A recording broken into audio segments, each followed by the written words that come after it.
ਕਹਿੰਦੇ ਵੀ ਵਿਸ਼ੇਸ਼ ਕਦਮ ਚੱਕ ਰਹੀ ਹੈ ਜਾਪਾਨ, ਵੀ ਸਮਾਰਟਫੋਨ ਦੀ ਐਡਿਕਸ਼ਨ ਨੂੰ ਤੋੜਿਆ ਜਾਵੇ, ਭੰਨਿਆ ਜਾਵੇ, ਟੈਕਲ ਕੀਤਾ ਜਾਵੇ। ਸੋ ਕੀ ਚੱਲ ਰਿਹਾ ਆ ਤੇ ਇਹਦੇ ਵਿੱਚੋਂ ਆਪਾਂ ਕੀ ਸਿੱਖਣਾ? ਤੇ ਜਾਪਾਨ ਦੇ ਵਿੱਚ ਜਿਹੜੀ ਐਵਰੇਜ ਸਮਾਰਟਫੋਨ ਜਿਹੜੀ Use ਯੂਜ਼ ਆ। ਤਕਰੀਬਨ 20 ਘੰਟੇ ਆ ਹਰ ਹਫਤੇ। ਉਹ ਇਹ ਆ ਕਿ 20 ਘੰਟੇ ਪਰ ਵੀਕ ਲੋਕੀ ਸੁਣਦੇ ਆ, ਜਿਹੜਾ ਤਕਰੀਬਨ 3 ਘੰਟੇ ਤੋਂ ਥੋੜਾ ਜਿਹਾ ਘੱਟ ਪੜਨਾ। ਉਹ ਫਿਰ ਵੀ ਉਹਨਾਂ ਦੇ ਅਕੋਰਡਿੰਗਲੀ ਕਾਫੀ ਹਾਈ ਆ। ਕੈਬਨਿਟ ਆਫਿਸ ਜਿਹੜਾ ਉਹਨਾਂ ਦਾ 2024 ਚ ਸਰਵੇ ਹੁੰਦਾ ਵਾ, ਉਹਦੇ ਵਿੱਚ ਇਹ ਉਹਨਾਂ ਦੇ ਗੱਲ ਸਾਹਮਣੇ ਆਉਂਦੀ ਕਿ ਜਿਹੜੇ ਜਿੰਨੇ ਲੋਕੀ ਜ਼ਿਆਦਾ ਟਾਈਮ ਸਮਾਰਟਫੋਨ ਤੇ ਸਪੈਂਡ ਕਰਨਗੇ, ਉਨੀ ਉਹਨਾਂ ਦੀ ਲੋਨਲੀਨੈਸ ਦੀ ਫੀਲਿੰਗ ਜ਼ਿਆਦਾ ਹੋਊਗੀ, ਇਕੱਲੇਪਣ। ਜਿਹੜਾ ਉਹਨਾਂ ਇੱਕ ਅਫੀਸ਼ੀਅਲ ਗਾਈਡਲਾਈਨ ਸ਼ੁਰੂ ਕੀਤੀ ਜਿਹੜੀ ਤਕਰੀਬਨ 70,000 ਰੈਜ਼ੀਡੈਂਟਸ ਦੇ ਵਾਸਤੇ, ਕਿ ਤੁਸੀਂ ਲਿਮਿਟ ਕਰੋ ਸਮਾਰਟਫੋਨ 2 ਘੰਟੇ ਪਰ ਡੇ ਤੋਂ ਘੱਟ, ਯਾਨੀ ਕਿ ਦਿਨ ਵਿੱਚ 2 ਘੰਟੇ ਤੋਂ ਘੱਟ ਜਿਹੜਾ ਲੈਜਰ ਟਾਈਮ ਘਟਾ ਲਓ ਉਹਨੂੰ। ਹਾਂਜੀ 9 PM ਰਾਤ ਦੇ ਐਲੀਮੈਂਟਰੀ ਸਕੂਲ ਦੇ ਸਟੂਡੈਂਟ ਵਾਸਤੇ ਜਿਹੜਾ ਉਹ ਕੱਟ ਆਫ ਟਾਈਮ ਉਹਨਾਂ ਨੇ ਰੱਖਤਾ। ਉਸ ਤੋਂ ਬਾਅਦ ਤੇ ਜਿਹੜੇ ਉਹ ਤੋਂ ਵੱਡੇ ਸਟੂਡੈਂਟਸ ਹੈਗੇ ਉਹਨਾਂ ਦੇ ਲਈ 10 ਤੇ ਜਿਹੜਾ ਮੇਅਰ ਆ ਉਹਨੇ ਕਿਹਾ ਕਿ ਗਾਈਡੈਂਸ ਇੱਥੋਂ ਲੈ ਕੇ ਆਇਆ ਕਿ ਜਿਹੜੇ ਮੋਟੀਵੇਸ਼ਨ ਜਿਹੜੀ ਆ ਉਹ ਪੇਰੈਂਟਸ ਤੋਂ ਆਈ ਆ, ਜਿਨ੍ਹਾਂ ਕਿਹਾ ਕਿ ਸਾਡੇ ਜਿਹੜੇ ਬੱਚੇ ਆ ਉਹ ਫੋਨ ਤੋਂ ਜੁਦਾ ਨਹੀਂ ਹੋ ਸਕਦੇ। ਉਹਨਾਂ ਦੀ ਜ਼ਿੰਦਗੀ ਦਾ ਇੱਕ ਐਸਾ ਹਿੱਸਾ ਬਣ ਗਿਆ ਕਿ ਫੋਨ ਤੋਂ ਲੈਦਾ ਉਹਨਾਂ ਨੂੰ ਐਂਗਜ਼ਾਇਟੀ ਕਹਿ ਲਓ ਹੋਣ ਲੱਗ ਪੈਂਦੀ ਹੈ। ਟੈਕਨੋਲੋਜੀ ਨੂੰ ਟੈਕਨੋਲੋਜੀ ਦੇ ਨਾਲ ਹੀ ਮਾਰਨਾ ਹੈ, ਕਿੱਦਾਂ ਕਰਨਾ ਹੈ? ਤਾਂ ਇੱਕ ਤਾਂ ਬੇਸਿਕਲੀ ਗੱਲ ਇਹ ਆ ਕਿ ਦੇਖੋ ਫੋਨ ਆਪਾਂ ਦੇ ਲਈ ਬਹੁਤ ਜ਼ਰੂਰੀ ਹੈ, ਸਾਨੂੰ ਪਤਾ ਅੱਜ ਦੇ ਦਿਨ ਦੇ ਵਿੱਚ ਇੱਕ ਦੂਜੇ ਨਾਲ ਕਨੈਕਟਡ ਰਹਿਣ ਦੇ ਵਾਸਤੇ। ਪਰ ਉਹਦੇ ਵਿੱਚ ਇਹ ਹੈ ਵੀ ਕਈ ਵਾਰ ਹੁੰਦਾ ਨਾ ਵੀ ਜਦੋਂ ਤੁਸੀਂ ਕਿਸੇ ਸਮੱਸਿਆ ਦੇ ਵਿੱਚ ਫਸ ਜਾਂਦੇ ਹੋ, ਉਹ 1 ਸਟੈਪ ਹੈ। ਉਹ ਟੈਕਨੀਕ ਕੀ ਆ, ਤੁਹਾਨੂੰ ਚਾਹੀਦਾ ਇੱਕ ਦੂਜੇ ਦੇ ਨਾਲ ਸੰਪਰਕ ਬਣਾਉਣ ਦੇ ਵਾਸਤੇ, ਤੇ ਪਰ ਆਪਾਂ ਨੂੰ ਕੀ ਉਹਦੇ ਜਿਹੜੇ ਸਮਾਰਟਫੋਨ ਐਪਸ ਆ, ਲਗਾਤਾਰ ਲਾਈਕ, ਕਮੈਂਟ, ਡਿੰਗਸ ਜਿਹੜੀਆਂ ਆਉਂਦੀਆਂ ਫੋਨ ਤੋਂ, ਉਹ ਤੋਂ ਬਚਣ ਦੇ ਲਈ ਲੋਕੀ ਦੁਬਾਰਾ ਜਿਹੜੇ ਜਿਹਨਾਂ ਨੂੰ ਸੋ ਕਾਲਡ ਡੰਪ ਫੋਨਸ ਕਹਿੰਦੇ ਸੀ, ਉਹਦੇ ਵਾਸਤੇ ਜਿਹੜੇ ਉਹ ਮੁੜ ਰਹੇ ਆ। ਤਾਂ ਜਾਪਾਨ ਦੇ ਵਿੱਚ ਇਹ ਜਿਹੜੀ ਚੀਜ਼ ਆ ਉਹ ਸਾਹਮਣੇ ਆਈ ਆ ਕਿ ਜਿਹੜੇ ਪੁਰਾਣੇ ਤਰ੍ਹਾਂ ਦੇ ਆਪਾਂ ਦੇਖਿਆ ਨਾ, ਆਪਾਂ ਜਿਸ ਲਾਈਵ ਦੇ ਨੋਕੀਆ ਦੇ ਫੋਨ ਹੁੰਦੇ ਸੀ, ਫਲਿੱਪ ਫੋਨ, ਮਟਰੋਲਾ ਵਾਲੇ ਜਿਹੜੇ ਸੀਗੇ, ਪੁਰਾਣੇ ਫੋਨ 3310 ਵਾਲੇ 3310 ਹੈ ਨਾ, 6610 ਕਈ ਰੇਂਜਸ ਚੱਲੀ ਸੀ ਨੋਕੀਆ, ਮਟਰੋਲਾ ਦੇ ਵੀ ਹੈਗੇ ਇਸ ਤਰ੍ਹਾਂ ਹੋਰ, ਜਿਨ੍ਹਾਂ ਦੇ ਵਿੱਚ ਸਮਾਰਟਫੋਨ ਦੀਆਂ ਐਪਸ ਨਹੀਂ ਹੋਣਗੀਆਂ, ਪਰ ਉਹ ਸਾਰੀਆਂ ਬੇਸਿਕ ਫੰਕਸ਼ਨੈਲਿਟੀ ਜਿਹਦੇ ਵਿੱਚ ਗੱਲਬਾਤ ਤੇ ਟੈਕਸਟ ਉਹ ਜਿਹੜੀਆਂ ਉਹ ਐਗਜ਼ਿਸਟ ਕਰ, ਉਹਦੇ ਵੱਲ ਜਿਹੜੇ ਲੋਕੀ ਉਹ ਜ਼ਿਆਦਾ ਰਿਟਰਨ ਹੋ ਰਹੇ ਆ। ਉਹਦੇ ਲਈ ਵੀ ਇਸ ਕੇਸ ਦੇ ਵਿੱਚ ਵੀ ਜਾਪਾਨ ਦੇ ਵਿੱਚ ਵੀ ਉਹਨਾਂ ਆਊਟ ਪੇਸ਼ੈਂਟ ਵਿੱਚ ਇੱਕ ਸਮਾਰਟਫੋਨ ਡਿਮੈਂਸ਼ੀਆ ਜਿਹੜਾ ਤੁਸੀਂ ਗੱਲ ਕੀਤੀ ਕਿ ਬੋਲਿਆ, ਤੇ ਉਹਦੇ ਵਿੱਚ ਵੀ ਜਿਹੜੇ ਲੋਕੀ ਇਸ ਪਾਸੇ ਨੂੰ ਮੁੜ ਰਹੇ ਆ ਕਿ ਜਿਹੜੇ ਸੋ ਕਾਲਡ ਡੰਪ ਫੋਨ ਜਿਨ੍ਹਾਂ 'ਚ ਇਹ ਚੀਜ਼ਾਂ ਨਹੀਂ ਐਗਜ਼ਿਸਟ ਕਰਦੀਆਂ ਉਹਨਾਂ ਨੂੰ ਯੂਜ਼ ਕੀਤਾ ਜਾਂਦਾ। ਤੇ ਮੈਨੂੰ ਇਹ ਆ ਵੀ ਚੱਲ ਆਪਾਂ ਬੱਚਿਆਂ ਦੀ ਤਾਂ ਗੱਲ ਕਰਦੇ ਆ, ਬਜ਼ੁਰਗ ਵੀ ਜਿਹੜੇ ਆ ਮੈਨੂੰ ਲੱਗਦਾ ਆਪਣੀ ਕਮਿਊਨਿਟੀ ਵਿੱਚ ਉਹ ਵੀ ਇਸ ਚੀਜ਼ ਤੇ ਬਹੁਤ ਜ਼ਿਆਦਾ ਕੰਜ਼ਿਊਮਰ ਆ। ਉਸ ਚੀਜ਼ ਦੇ ਵੱਲ ਵੀ ਆਪਾਂ ਨੂੰ ਧਿਆਨ ਦੇਣਾ ਚਾਹੀਦਾ ਕਿ ਫੋਨ ਵੇਖਣ ਦੇ ਨਾਲ ਜਿਹੜੀ ਪ੍ਰਾਇੋਰਟੀ ਆ ਜ਼ਿੰਦਗੀ ਦੀ, ਉਹ ਤੁਸੀਂ ਸੋਸ਼ਲੀ ਲੋਕਾਂ ਦੇ ਨਾਲ ਮਿਲੋ, ਗੱਲਬਾਤ ਕਰੋ। ਹਾਂ ਫੋਨ ਜੇ ਵਰਤਣਾ, ਲੋਕਾਂ ਨੂੰ ਕਾਲ ਕਰ ਲਓ ਤੇ ਆਪਣੇ ਲੋਕਲ ਪਾਰਕ ਚਲੇ ਜਾਓ, ਗੁਰਦੁਆਰੇ ਚਲੇ ਜਾਓ, ਸੇਵਾ ਕਰ ਲਓ, ਪਾਠ ਕਰ ਲਓ, ਕਮਿਊਨਿਟੀ ਵਿੱਚ ਕਿਸੇ ਨਾਲ ਮਿਲ ਗਿਲ ਆਓ, ਰਿਸ਼ਤੇਦਾਰੀਆਂ ਦੇ ਵੱਲ ਮੇਲ ਜੋਲ ਵਾਧਾ ਰੱਖੋ।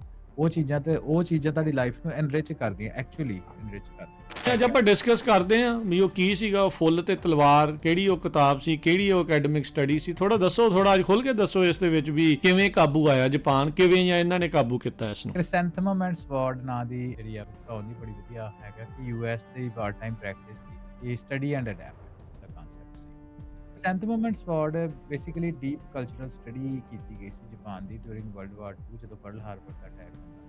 ਤੇ ਅਮਰੀਕਾ ਨੇ, ਯੂਨਾਈਟਿਡ ਸਟੇਟਸ ਨੇ ਪੂਰੀ ਤਰ੍ਹਾਂ ਅੰਡਰਸਟੈਂਡ ਕੀਤਾ ਕਿ ਜੈਪਨੀਜ਼ ਜਿਹੜੀ ਸੋਸਾਇਟੀ ਆ ਕਿੱਦਾਂ ਵਰਕ ਕਰਦੀ ਆ, ਉਹਨਾਂ ਦੇ ਆਨਰ ਕੋਡਸ ਕੀ ਆ, ਉਹਨਾਂ ਦੀ ਸੋਸਾਇਟੀ ਦੇ ਹਾਇਰਾਰਕੀ ਕੀ ਆ, ਹਨਾ, ਹਰ ਇੱਕ ਸੋਸਾਇਟੀ 'ਚ ਹਾਇਰਾਰਕੀ ਹੁੰਦੀਆਂ ਵਾ, ਉਹਨਾਂ ਦੀ ਮੋਟੀਵੇਸ਼ਨ ਕੀ ਆ, ਉਹ ਡਰਦੇ ਕਿਹੜੀ ਗੱਲੋਂ ਆ, ਉਹਨਾਂ ਦੇ ਪਾਵਰ ਸਟਰਕਚਰ ਕੀ ਆ, ਉਹਨਾਂ ਦਾ ਗਵਰਨਡ ਬਿਹੇਵੀਅਰ ਕੀ ਆ, ਵਿਚਰਦੇ ਕਿੱਦਾਂ ਜਾਂਦੀ।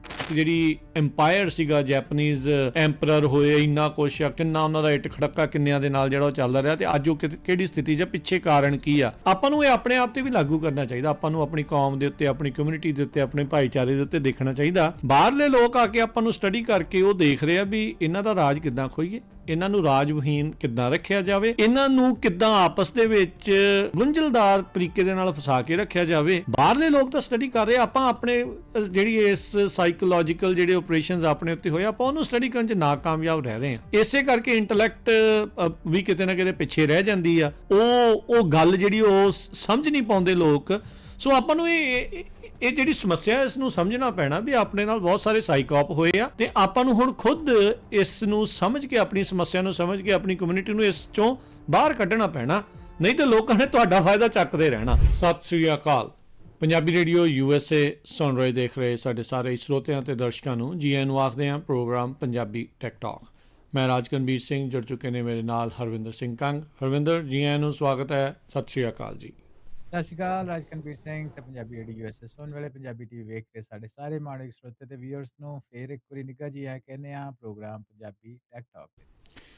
ਟੈਕਨੋਲੋਜੀ ਦੀ ਦੁਨੀਆ ਦੀਆਂ ਗੱਲਾਂ ਬਾਤਾਂ ਕਰਦੇ ਹਾਂ, ਕਿਸ ਤਰੀਕੇ ਦੇ ਨਾਲ ਆਪਣੀ ਉਹ ਜ਼ਿੰਦਗੀ ਦੇ ਉੱਤੇ ਅਸਰ ਪਾ ਰਹੀਆਂ ਆ, ਕੀ ਚੱਲ ਰਿਹਾ ਆ ਟੈਕਨੋਲੋਜੀ ਦੀ ਦੁਨੀਆ ਦੇ ਵਿੱਚ, ਉਸ ਦੀਆਂ ਸਾਰੀਆਂ ਗੱਲਾਂ ਬਾਤਾਂ ਆਪਾਂ ਕਰਨ ਦੀ ਕੋਸ਼ਿਸ਼ ਕਰਦੇ ਹਾਂ।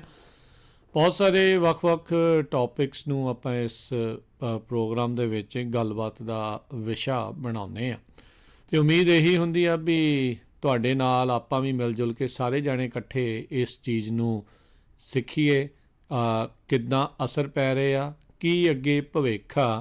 ਅਤੇ ਜਿੱਦਾਂ ਅਕਸਰ ਆਪਾਂ ਇਸ ਪ੍ਰੋਗਰਾਮ ਦੇ ਵਿੱਚ ਸ਼ਬਦ ਥਰਾਈਵ ਵਰਤਦੇ ਹਾਂ ਵੀ ਵਧਣਾ ਆ, ਫੁੱਲਣਾ ਆ ਇਸ ਨਵੀਂ ਤਕਨੀਕ ਦੀ ਦੁਨੀਆ ਦੇ ਵਿੱਚ, ਉਹਦੇ ਲਈ ਆਪਾਂ ਕਿਹੜੇ ਕਦਮ ਚੁੱਕਣੇ ਆ, ਉਹਦੇ ਬਾਰੇ ਚਰਚਾਵਾਂ ਜਿਹੜੀਆਂ ਉਹ ਕਰਾਂਗੇ।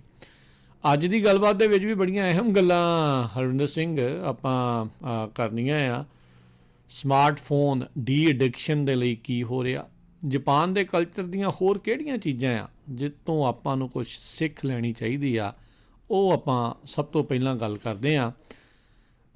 ਜਾਪਾਨ ਇੱਕ ਬੜਾ ਮਿਸਟਿਕ ਜਿਹਾ ਮੁਲਕ ਆ ਹਰਵਿੰਦਰ, ਚਾਹੇ ਉਹਨਾਂ ਦੇ ਸਮੂਰਾਈਜ਼ ਉਹਦੀ ਆ, ਚਾਹੇ ਉਹਨਾਂ ਦੀਆਂ ਜਿਹੜੀਆਂ ਤਲਵਾਰਾਂ ਨੇ ਉਹ ਆ, ਉਹਨਾਂ ਦਾ ਇਸ ਮੌਕੇ ਤਕਨੀਕ ਦੀ ਦੁਨੀਆ ਦੇ ਵਿੱਚ ਅੱਗੇ ਜਿਹੜਾ ਉਹ ਚੱਲਣਾ ਉਹਦਾ ਕੀ ਆ, ਹੋਰ ਵੀ ਉਹਦੇ ਨਾਲ ਜਿੱਥੇ ਪ੍ਰੋਜ਼ ਨੇ ਉੱਥੇ ਕੌਨਸ ਨੇ, ਕੀ ਉਹਨਾਂ ਦੀ ਪ੍ਰੋਬਲਮਸ ਜਿਹੜੀਆਂ ਉਹ ਚੱਲ ਰਹੀਆਂ ਆ ਸੁਸਾਇਟੀ ਦੀਆਂ, ਉਹਦੇ ਬਾਰੇ ਲੋਕ ਬੜੀ ਦਿਲਚਸਪੀ ਦੇ ਨਾਲ ਗੱਲਾਂ ਕਰਦੇ ਆ। ਅਕਸਰ ਆਪਾਂ ਇਹ ਹੁੰਦੇ ਆ ਵੀ ਕਿਸੇ ਤੋਂ ਕੁਛ ਸਿੱਖੀਏ, ਇਸ ਸਿਵਲਾਈਜੇਸ਼ਨ ਤੋਂ ਆਪਾਂ ਇਹ ਸਿੱਖ ਸਕਦੇ ਹਾਂ, ਇਸ ਸੱਭਿਅਤਾ ਤੋਂ ਆਹ ਸਿੱਖਦੇ ਹਾਂ, ਆਹ ਧਰਮੀਆਂ ਆਹ ਲੋਕਾਂ ਤੋਂ ਇਹਨਾਂ ਦੇ ਧਰਮ ਨੂੰ ਜਿੱਦਾਂ ਉਹ ਕਰ ਰਹੇ ਆ ਉਹ ਤੋਂ ਇਹ ਸਿੱਖੀਏ।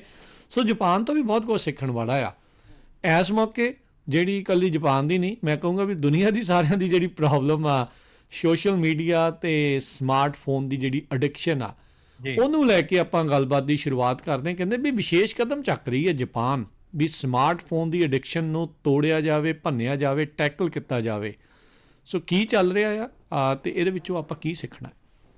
ਹਾਂਜੀ ਰਾਜਕਨ, ਆਪਾਂ ਨਾ ਆਪਣੇ ਟਾਕ ਸ਼ੋਅ ਦੇ ਉੱਤੇ ਗੱਲਬਾਤ ਕਰਦੇ, ਕਿਉਂਕਿ ਆਪਣਾ ਟੈਕ ਦਾ ਟਾਕ ਸ਼ੋਅ ਆ, ਬਾਰ-ਬਾਰ ਸਮਾਰਟਫੋਨ ਸੋਸ਼ਲ ਮੀਡੀਆ ਐਡਿਕਸ਼ਨ ਦੀ ਗੱਲਬਾਤ ਸਾਡੇ ਵਿਊਅਰਸ ਦੇ ਸਰੋਤੇ ਸਾਨੂੰ ਸੁਣਦੇ ਆ, ਉਹਦੇ ਬਾਰੇ ਗੱਲਾਂ ਬਾਤਾਂ ਕਰਦੇ ਤੇ ਜਿਹੜੀ ਨਾ ਜਾਪਾਨ ਦੇ ਕੁਝ, ਜਦੋਂ ਤੁਸੀਂ ਕਿਹਾ ਮਿਸਟਿਕ ਕੰਟਰੀ ਤਾਂ ਹੈ, ਪਰ ਨਾਲ ਦੀ ਨਾਲ ਕੁਝ ਸਮੱਸਿਆਵਾਂ ਦੇ ਨਾਲ ਵੀ ਅੱਜ ਕੱਲ੍ਹ ਬਹੁਤ ਭਰਪੂਰ ਆ।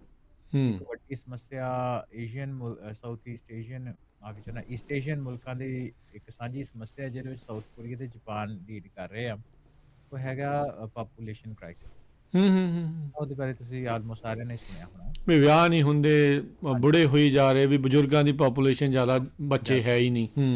ਹੈ ਨਾ, ਨੈਟ ਪਾਪੂਲੇਸ਼ਨ ਦੀ ਗਰੋਥ ਉਹਨਾਂ ਦੀ, ਜੇ ਮੈਂ ਗਲਤ ਨਾ 8 ਲੱਖ ਪਰ ਈਅਰ ਉਹਨਾਂ ਦੀ ਘਟ ਰਹੀ ਆ ਤੇ ਕੋਰੀਆ ਤੋਂ ਬਾਅਦ ਜਾਪਾਨ ਦਾ ਨੰਬਰ ਦੂਜਾ ਹੁੰਦਾ। ਸੋ ਇਹਦਾ ਇੱਕ ਕਹਿਣ ਦਾ ਮਤਲਬ ਇਹ ਹੈ ਵੀ ਜੋ ਬੇਸਿਕ ਪ੍ਰੋਬਲਮ ਹੈਗੀ ਉਹਦਾ ਇੱਕ ਸਿੰਪਟਮ ਆ, ਹੈ ਨਾ। ਹੁਣ ਜਾਪਾਨ ਜਿਹੜੇ ਲੋਕ ਹੈਗੇ ਆ ਜਾਪਾਨੀ, ਉਹਦੇ ਬਾਰੇ ਆਪਾਂ ਇਹ ਜਾਣਦੇ ਆ ਕਿ ਉਹ ਕਾਫੀ ਆਰਗੇਨਾਈਜ਼ਡ ਆ ਲੋਕ, ਉਹ ਇੱਕ ਵੱਡਾ ਕਲਚਰ ਆ, ਹੈ ਨਾ, ਸਮੇਂ ਦੀ ਵੱਡੀ ਤਾਕਤ ਵੀ ਰਹੀ ਆ, ਤੇ ਉਹਨਾਂ ਨੇ ਸਾਰੀ ਚੀਜ਼ ਨੂੰ ਐਨਾਲਿਸਿਸ ਤਾਂ ਕਰਦੇ ਆ ਇਸ ਚੀਜ਼ ਨੂੰ ਲੈ ਕੇ, ਤੇ ਉਸ ਚੀਜ਼ ਦੇ ਵਿੱਚੋਂ ਹੁਣ ਉਹ ਦੇਖਦੇ ਆ, ਕੋਈ ਵੀ ਮੰਨ ਲਓ ਵੀ ਕੋਈ ਵੀ ਸਿਵਲਾਈਜੇਸ਼ਨ ਆ, ਉਹ ਇਹ ਆਪਣੇ ਆਪ ਦਾ ਜਿਹਨੂੰ ਦੇਖ ਰਿਹਾ ਹੋਏ ਕਿ ਅਸੀਂ ਗਲਤ ਪਾਸੇ ਵੱਲ ਜਾ ਰਹੇ ਜਾਂ ਆਪਾਂ ਨਿਵਾਣ ਦੇ ਵੱਲ ਜਾ ਰਹੇ ਆ, ਤਾਂ ਹੱਥ ਪੈਰ ਤਾਂ ਮਾਰਦੀ ਆ। ਹਾਂ, ਸਹੀ ਤੇ ਗੱਲ ਇਹ ਹੈ ਕਿ ਜਦੋਂ ਤੁਸੀਂ ਸਮਾਰਟਫੋਨ ਜਾਂ social media online time spend ਕਰਨ ਦੀ, ਜਾਂ ਉਹਨੂੰ ਇੱਕ ਤਾਂ ਮੈਂ ਐਡਿਕਸ਼ਨ ਦੀ ਗੱਲ ਕਰਦੇ ਹਾਂ, ਤੇ ਇਕੱਲੀ ਜਾਪਾਨ ਦੀ ਸਮੱਸਿਆ ਨਹੀਂ ਹੈਗੀ, ਦੁਨੀਆ ਭਰ ਦੀ ਸਮੱਸਿਆ। ਬਿਲਕੁਲ ਵਰਲਡ ਵਾਈਡ ਗੱਲ ਉਹਦੇ ਵਿੱਚ ਆਪਣੇ ਇਹ ਆਉਂਦੀ ਆ ਕਿ ਜੇ ਜਾਪਾਨ ਕੁਛ ਇਹਦੇ ਬਾਰੇ ਕਰ ਰਿਹਾ, ਤੇ ਕਿਉਂਕਿ ਐਡਿਕਸ਼ਨ ਦੀ ਸਮੱਸਿਆ ਤੇ ਪੂਰੀ ਦੁਨੀਆ ਦੀ ਆ, ਉਹਨਾਂ ਤੋਂ ਕੁਝ ਫਾਇਦਾ ਲੈ ਸਕਦੇ ਆ, ਲਾਹਾ ਲੈ ਸਕਦੇ ਆ। ਸਾਡੇ ਟਾਕ ਸ਼ੋਅ ਦੇ ਵਿੱਚ ਗੱਲ ਕਰਨ ਦਾ, ਬਾਤ ਕਰਨ ਦਾ ਜਿਹੜਾ ਮਤਲਬ ਆ ਉਹ ਇਹ ਆਇਆ। ਸੋ ਆਪਾਂ ਪਹਿਲਾਂ ਕੁਝ ਸਟੈਟਿਸਟਿਕਸ ਦੀ ਉਸ ਤੋਂ ਪਹਿਲਾਂ ਗੱਲ ਕਰ ਲੈਂਦੇ ਹਾਂ, ਠੀਕ ਹੈ, ਇਨ ਜਨਰਲ। ਸੋ ਆਪਾਂ ਸਮਾਰਟਫੋਨ, ਸਾਨੂੰ ਪਤਾ ਕਿ 2000 ਤੋਂ ਬਾਅਦ ਪਪੂਲਰ ਹੋਣੇ ਸ਼ੁਰੂ ਹੋਏ ਬਹੁਤ ਜ਼ਿਆਦਾ, ਫਿਰ ਥੋੜੀ 2010 ਤੋਂ ਬਾਅਦ ਇਮੀਡੀਏਟਲੀ ਬਹੁਤ ਜ਼ਿਆਦਾ ਸਮਾਰਟਫੋਨ ਕਿਉਂਕਿ ਸਸਤੇ ਹੋਣੇ ਸ਼ੁਰੂ ਹੋ ਗਏ, ਘਰ ਹੱਥ ਵਿੱਚ ਆ ਗਏ, ਘਰ ਵਿੱਚ ਆ ਗਏ। ਅੱਜ ਦੇ ਟਾਈਮ ਤੇ ਗਲੋਬਲੀ ਅਸੀਂ ਗੱਲ ਕਰੀਏ ਤੇ 2024 ਦਾ ਡੇਟਾ ਇਹ ਕਹਿੰਦਾ ਕਿ 4.5 ਬਿਲੀਅਨ ਜਿਹੜੇ ਡਿਵਾਈਸਿਸ ਆ, ਸਮਾਰਟਫੋਨ ਡਿਵਾਈਸਿਸ ਐਗਜ਼ਿਸਟ ਕਰਦੇ ਦੁਨੀਆ ਦੇ ਵਿੱਚ, ਤਕਰੀਬਨ 8 ਸਾਢੇ 8 ਬਿਲੀਅਨ ਦੀ ਪੋਪੂਲੇਸ਼ਨ ਦੇ ਹੂੰ ਹਿਸਾਬ ਹੂੰ ਨਾਲ, ਹੈ ਨਾ? ਯਾਨੀ ਕਿ ਦੁਨੀਆ ਦੀ ਜਿੰਨੀ ਪੋਪੂਲੇਸ਼ਨ ਆ, ਅੱਧੇ ਉੱਤੋਂ ਸਮਾਰਟਫੋਨ ਐਗਜ਼ਿਸਟ ਕਰਦੇ ਆ। ਤੇ ਦੁਨੀਆ ਭਰ ਦੇ ਵਿੱਚ ਜਿਹੜੀ ਉਹਨੂੰ ਵਰਤਣ ਦੀ ਟਾਈਮ ਆ, ਉਹ ਲਗਾਤਾਰ ਵੱਧ ਰਿਹਾ। ਇੱਕ ਸਰਵੇ ਕੀਤਾ ਗਿਆ ਜਿਹਦੇ ਵਿੱਚ ਇਹ ਪਤਾ ਲੱਗਾ ਕਿ ਫਿਲੀਪੀਨਜ਼ ਜਿਹੜਾ ਦੁਨੀਆ ਭਰ ਦੇ ਵਿੱਚ ਸਭ ਤੋਂ ਵੱਧ, ਯਾਨੀ ਕਿ 5 ਘੰਟੇ 21 minute on average phone use ਕਰਦੇ ਆ। ਬ੍ਰਾਜ਼ੀਲ ਤੇ ਸਾਊਥ ਅਮਰੀਕਾ 5 ਘੰਟੇ 12 ਮਿੰਟ ਤੇ ਨੰਬਰ 2 ਦੇ ਉੱਤੇ ਆਉਂਦੇ ਆ। ਤੇ ਆਪਾਂ ਅਮਰੀਕਨ ਲੋਕਾਂ ਦੀ ਵੀ ਗੱਲ ਕਰੀਏ ਤੇ 5 ਘੰਟੇ 16 ਮਿੰਟ ਪਰ ਡੇ ਔਨ ਐਵਰੇਜ ਸਮਾਰਟਫੋਨ ਦੇ ਉੱਤੇ ਆਪਣਾ ਟਾਈਮ ਸਪੈਂਡ ਉਹ ਕਰਦੇ। ਜ਼ਿਆਦਾ ਫਰਕ ਨਹੀਂ। ਹਾਂਜੀ। ਹੂੰ ਸੋ ਇਹਦੇ ਤੋਂ ਤੁਸੀਂ ਇਹ ਹਿਸਾਬ ਲਾਓ ਕਿ ਕਿੰਨੀ 5 ਘੰਟੇ ਬਹੁਤ ਜ਼ਿਆਦਾ ਹੁੰਦੇ ਰਾਜ ਕਰਨ, ਹੈ ਨਾ? ਤਾਂ ਤੁਸੀਂ ਹਿਸਾਬ ਲਓ ਵੀ 8 ਆਵਰ ਦਾ ਵਰਕ ਵੀਕ ਹੋਇਆ ਤੇ ਅੱਧੇ ਵਰਕ ਡੇ ਤੋਂ ਵੀ ਜ਼ਿਆਦਾ ਅਸੀਂ ਆਪਣਾ ਜਿਹੜਾ ਟਾਈਮ ਆ ਸਮਾਰਟਫੋਨ ਦੇ ਉੱਤੇ ਔਨ ਐਵਰੇਜ ਸਪੈਂਡ ਕਰਦੇ। ਤਾਂ ਮਤਲਬ ਇਹ ਹੈ ਵੀ ਕੋਈ ਲੋਕੀ 1 ਘੰਟੇ ਕਰਦੇ ਹੋ, ਕੋਈ 10-12 ਘੰਟੇ ਕਰਦਾ ਹੋ, ਰਾਈਟ? ਹੂੰ ਹੂੰ ਹੂੰ ਹੂੰ ਐਵਰੇਜ ਹੂੰ। ਜਿੰਨਾ ਬਣਦਾ। ਸੋ ਉਹਦੇ ਵਿੱਚ ਇਹ ਹੈ ਵੀ ਜਦੋਂ ਇੰਨਾ ਟਾਈਮ ਆਪਾਂ ਸਮਾਰਟਫੋਨ ਦੇ ਉੱਤੇ ਲਾਉਂਦੇ ਆ ਤਾਂ it becomes kind of central to our lifestyle ਜੋ ਅੱਜ ਦੇ ਦਿਨ ਤੇ ਐਗਜ਼ਿਸਟ ਕਰਦਾ। ਵੀ ਉਹ ਤੋਂ ਤੇ ਬਗੈਰ ਉਹਦੇ ਹੈ ਨਾਲ ਹੀ ਨਹੀਂ। ਹਾਂਜੀ, ਹੂੰ ਉਹਦੇ ਨਾਲ ਫਿਰ ਕਈ ਤਰ੍ਹਾਂ ਦੇ ਹੈਲਥ ਇਸ਼ੂਜ਼ ਜਿਹੜੇ ਹੁਣ ਸਾਹਮਣੇ ਆਉਣੇ ਸ਼ੁਰੂ ਹੋਏ ਆ। ਇੰਪੇਅਰਡ ਵਿਜ਼ਨ, ਅੱਖਾਂ ਖਰਾਬ ਹੋਣੀਆਂ। ਮੈਂਟਲ ਅ, ਡਿਸਆਰਡਰਸ। ਹਾਂਜੀ, ਹੂੰ ਸਲੀਪ ਡਿਸਆਰਡਰਸ, ਮੈਂਟਲ ਡਿਸਆਰਡਰ ਤੋਂ ਬਾਅਦ ਪਹਿਲਾਂ ਹੀ ਆ ਜਾਂਦੇ। ਸਲੀਪ ਡਿਸਆਰਡਰ ਐਗਜ਼ਿਸਟ ਕਰਦਾ, ਦੇਰ ਰਾਤ ਨੂੰ ਫੋਨ ਬੈੱਡ ਦੇ ਨਾਲ ਲੈ ਲਿਆ ਤੇ ਜਿਹੜਾ ਤੁਸੀਂ 8-9 ਵਜੇ ਜਾਂ 10 ਵਜੇ ਸੌਣਾ ਸੀ, ਉਹੀ 11-12 ਵੱਜ ਜਾਂਦੇ, ਰਾਈਟ? ਹੂੰ ਤੇ ਉਸ ਤੋਂ ਬਾਅਦ ਨਵੀਆਂ ਸਟੱਡੀਜ਼ ਆਉਣੀਆਂ ਸ਼ੁਰੂ ਹੋਈਆਂ, ਜਿਹਦੇ ਬਾਰੇ ਆਪਾਂ ਆਪਣੇ ਟਾਕ ਸ਼ੋਅ ਵਿੱਚ ਵੀ ਗੱਲਬਾਤ ਕਰਦੇ ਕਿ ਬ੍ਰੇਨ ਦੀ ਡਿਵੈਲਪਮੈਂਟ ਤੇ ਕੰਸੰਟਰੇਸ਼ਨ ਦੇ ਉੱਤੇ, ਖਾਸ ਤੌਰ ਤੇ ਜਿਹੜੇ ਕੋਗਨੀਟਿਵ ਟਾਸਕਸ ਹੁੰਦੇ ਆ, ਜਿਹਦੇ ਉੱਤੇ ਦਿਮਾਗ ਦੀ ਇਨੋਵੇਸ਼ਨ ਚਾਹੀਦੀ ਆ, ਉਹਦੇ ਉੱਤੇ ਇੰਪੈਕਟ ਕਰਦਾ। ਹੂੰ ਹੂੰ ਹੂੰ ਹੂੰ। ਹੁਣ ਇਹਦੇ ਵਿੱਚ ਕਾਫ਼ੀ ਜਗ੍ਹਾ ਦੇ ਉੱਤੇ ਇਹ ਜਿਹੜੀ ਆਪਾਂ ਹੁਣ ਡੀਟੇਲ ਦੇ ਵਿੱਚ ਛੁਪਾਉਣ ਵਾਲੀ ਗੱਲ ਕੀਤੀ, ਦੁਨੀਆ ਭਰ ਦੇ ਵਿੱਚ ਇਹਦੇ ਬਾਰੇ ਐਕਸ਼ਨ ਜਿਹੜੇ ਉਹ ਲਏ ਜਾ ਰਹੇ ਆ। ਮਿਸਾਲ ਦੇ ਤੌਰ ਤੇ ਅਸੀਂ ਇੱਕ ਫਿਨਲੈਂਡ ਦੀ ਗੱਲ ਕਰੀਏ, ਹੈ ਨਾ? ਉਹਨਾਂ ਠੀਕ ਨੇ ਹੈ। ਕੰਟਰੀ ਵਾਈਡ ਹੀ ਕਹਿ ਦਿੱਤਾ ਕਿ ਸੈਕੰਡਰੀ ਸਕੂਲ ਦੇ ਵਿੱਚ ਅਗਸਤ 2005 ਤੋਂ ਬਾਅਦ ਤੁਸੀਂ ਮੋਬਾਈਲ ਫੋਨ ਯੂਜ਼ ਨਹੀਂ ਕਰ ਸਕਦੇ। ਅੱਛਾ। ਹੈ ਨਾ? ਇਸੇ ਤਰ੍ਹਾਂ ਦੀ ਰਿਸਟ੍ਰਿਕਸ਼ਨ ਆਪਾਂ ਫਰਾਂਸ, ਇਟਲੀ, ਨੀਦਰਲੈਂਡ, ਚਾਈਨਾ ਦੀ ਵੀ ਆਪਾਂ ਆਪਣੇ ਟਾਕ ਸ਼ੋਅ 'ਚ ਗੱਲ ਕੀਤੀ, ਸਾਊਥ ਕੋਰੀਆ ਵਿੱਚ ਆਈ, ਹੈ ਨਾ? ਹੂੰ ਤੇ ਉਹਦੇ ਵਿੱਚ ਉਹਨਾਂ ਵੀ ਨਵੇਂ ਆਈਡੀਆ ਲੈ ਕੇ ਆ ਰਹੇ ਕਿ ਚੜ੍ਹਦੇ ਜਿਹੜਾ ਸੈਸ਼ਨ ਆ, ਹੈ ਨਾ? ਇਹਨਾਂ ਕੰਟਰੀਜ਼ ਵਿੱਚ ਮਾਰਚ ਤੋਂ ਸ਼ੁਰੂ ਹੁੰਦਾ, ਉਹਦੇ ਵਿੱਚ ਇਹ ਲਿਆਉਣ, ਇਹਦੇ ਵਿੱਚ ਨਹੀਂ ਫੋਨ ਯੂਜ਼ ਕਰ ਸਕੋਗੇ। ਇਸੇ ਤਰ੍ਹਾਂ ਆਸਟ੍ਰੇਲੀਆ, ਨਾਰਵੇ ਨੇ ਏਜ ਲਿਮਿਟ ਲਾ ਦਿੱਤੀ ਹੈ ਸੋਸ਼ਲ ਮੀਡੀਆ ਉੱਤੇ। ਇੱਦਾਂ ਦੇ ਜਿਹੜੇ ਹੋਰ ਸੇਫਗਾਰਡ ਵਗੈਰਾ ਡਿਜੀਟਲ ਐਕਸੈਸ ਨੂੰ ਕਰਨ ਨੂੰ ਜਿਹੜੇ ਦੁਨੀਆ ਭਰ ਵਿੱਚ ਚੱਲ ਰਹੇ ਆ। ਈਵਨ ਆਪਾਂ ਦੇਖਦੇ ਹਾਂ ਵੀ ਯੂਐਸ ਦੇ ਵਿੱਚ ਵੀ ਕਈ ਸਟੇਟਸ ਆ ਉਹਨਾਂ ਨੇ ਸੈੱਲ ਫੋਨਸ ਬੈਨ ਕੀਤੇ ਆ ਸਕੂਲਾਂ ਦੇ ਵਿੱਚ, ਹਾਂਜੀ, ਇਸੇ ਸੰਦਰਭ ਦੇ ਜਿਹੜਾ ਉਹ ਵਿੱਚ parts of USA, not everywhere. ਹੂੰ ਹਾਂਜੀ, ਹਾਂਜੀ। ਤੇ ਹੁਣ ਆਪਾਂ ਆਉਂਦੇ ਹਾਂ ਜਾਪਾਨ ਦੇ ਉੱਤੇ, ਤੇ ਜਾਪਾਨ ਦੇ ਵਿੱਚ ਜਿਹੜੀ ਸਮਾਰਟ ਐਵਰੇਜ ਜਿਹੜੀ ਐਵਰੇਜ ਸਮਾਰਟਫੋਨ ਜਿਹੜੀ ਯੂਜ਼ ਆ, ਯੂਜ਼। ਉਹ ਹੂੰ ਤਕਰੀਬਨ 20 ਘੰਟੇ ਆ ਹਰ ਹਫ਼ਤੇ ਦੇ, ਔਨ ਐਵਰੇਜ 4 ਘੰਟੇ ਲਾ ਲਓ, ਹੈ ਨਾ? ਹੂੰ ਹੂੰ ਤੇ ਉਹ ਇਹ ਆ ਕਿ 20 ਘੰਟੇ ਪਰ ਵੀਕ ਲੋਕੀ ਸੁਣਦੇ ਆ, ਜਿਹੜਾ ਤੇ ਤਕਰੀਬਨ 3 ਘੰਟੇ ਤੋਂ ਥੋੜ੍ਹਾ ਜਿਹਾ ਘੱਟ ਪੜਦਾ, ਮਾਫ਼ੀ ਚਾਹੁੰਦਾ। ਹੂੰ ਉਹ ਫਿਰ ਵੀ ਉਹਨਾਂ ਦੇ ਅਕੋਰਡਿੰਗਲੀ ਕਾਫ਼ੀ ਹਾਈ ਆ, ਹੈ ਨਾ? ਸੋ ਕੈਬਨਿਟ ਆਫਿਸ ਜਿਹੜਾ ਉਹਨਾਂ ਦਾ 2024 ਚ ਸਰਵੇ ਹੁੰਦਾ ਵਾ, ਉਹਦੇ ਵਿੱਚ ਇਹ ਉਹਨਾਂ ਦੀ ਗੱਲ ਸਾਹਮਣੇ ਆਉਂਦੀ ਕਿ ਜਿਹੜੇ ਜਿੰਨੇ ਲੋਕੀ ਜ਼ਿਆਦਾ ਟਾਈਮ ਸਮਾਰਟਫੋਨ ਉੱਤੇ ਡਿਪੈਂਡ ਕਰਨਗੇ, ਓਨੀ ਉਹਨਾਂ ਦੀ ਲੋਨਲੀਨੈਸ ਦੀ ਫੀਲਿੰਗ ਜ਼ਿਆਦਾ ਹੋਊਗੀ, ਇਕੱਲੇਪਣ। ਹਾਂ ਹੁਣ ਜਿਹੜੀ ਸਹੀ ਆਪਾਂ ਗੱਲ। ਆਪਣੇ ਵਿਆਹ ਵਾਲੀ ਹੁਣੇ ਗੱਲ ਕੀਤੀ ਸੀ ਰਾਜ ਕਰਨ, ਹੈ ਨਾ? ਕਿ ਉੱਥੇ ਹੂੰ ਵਿਆਹ ਨਹੀਂ ਹੋ ਰਹੇ, ਜਾਂ ਮੈਂ ਇਹਨਾਂ ਦੇ ਜਦੋਂ ਆਪਾਂ ਟਾਕ ਸ਼ੋਅ ਦੀ ਤਿਆਰੀ ਕਰਦੇ ਸੀ ਰਾਤੀ, ਮੈਂ ਸਟੈਟਿਸਟਿਕਸ ਇਹਦੇ ਬਾਰੇ ਦੇਖਦਾ ਸੀ। ਹੂੰ ਤਕਰੀਬਨ 50% ਦੀ ਲੋਨਲੀਨੈਸ ਦੀ ਸਮੱਸਿਆ ਜਾਪਾਨ ਦੇ ਵਿੱਚ ਹੈਗੀ ਆ, ਹੂੰ ਹੈ ਨਾ? ਸੋ ਉਹ ਇਹ ਮੰਨਿਆ ਜਾਂਦਾ ਵੀ ਤਕਰੀਬਨ 10% ਜਿਹੜੇ ਹਾਈ ਸਕੂਲ ਦੇ ਆ ਤੇ 25% ਦੇ ਕਰੀਬ ਜਿਹੜੇ ਯੂਨੀਵਰਸਿਟੀ ਸਟੂਡੈਂਟ ਆ, ਉਹ ਇਸ ਸਮੱਸਿਆ ਤੋਂ ਪ੍ਰਭਾਵਿਤ। ਜੀ।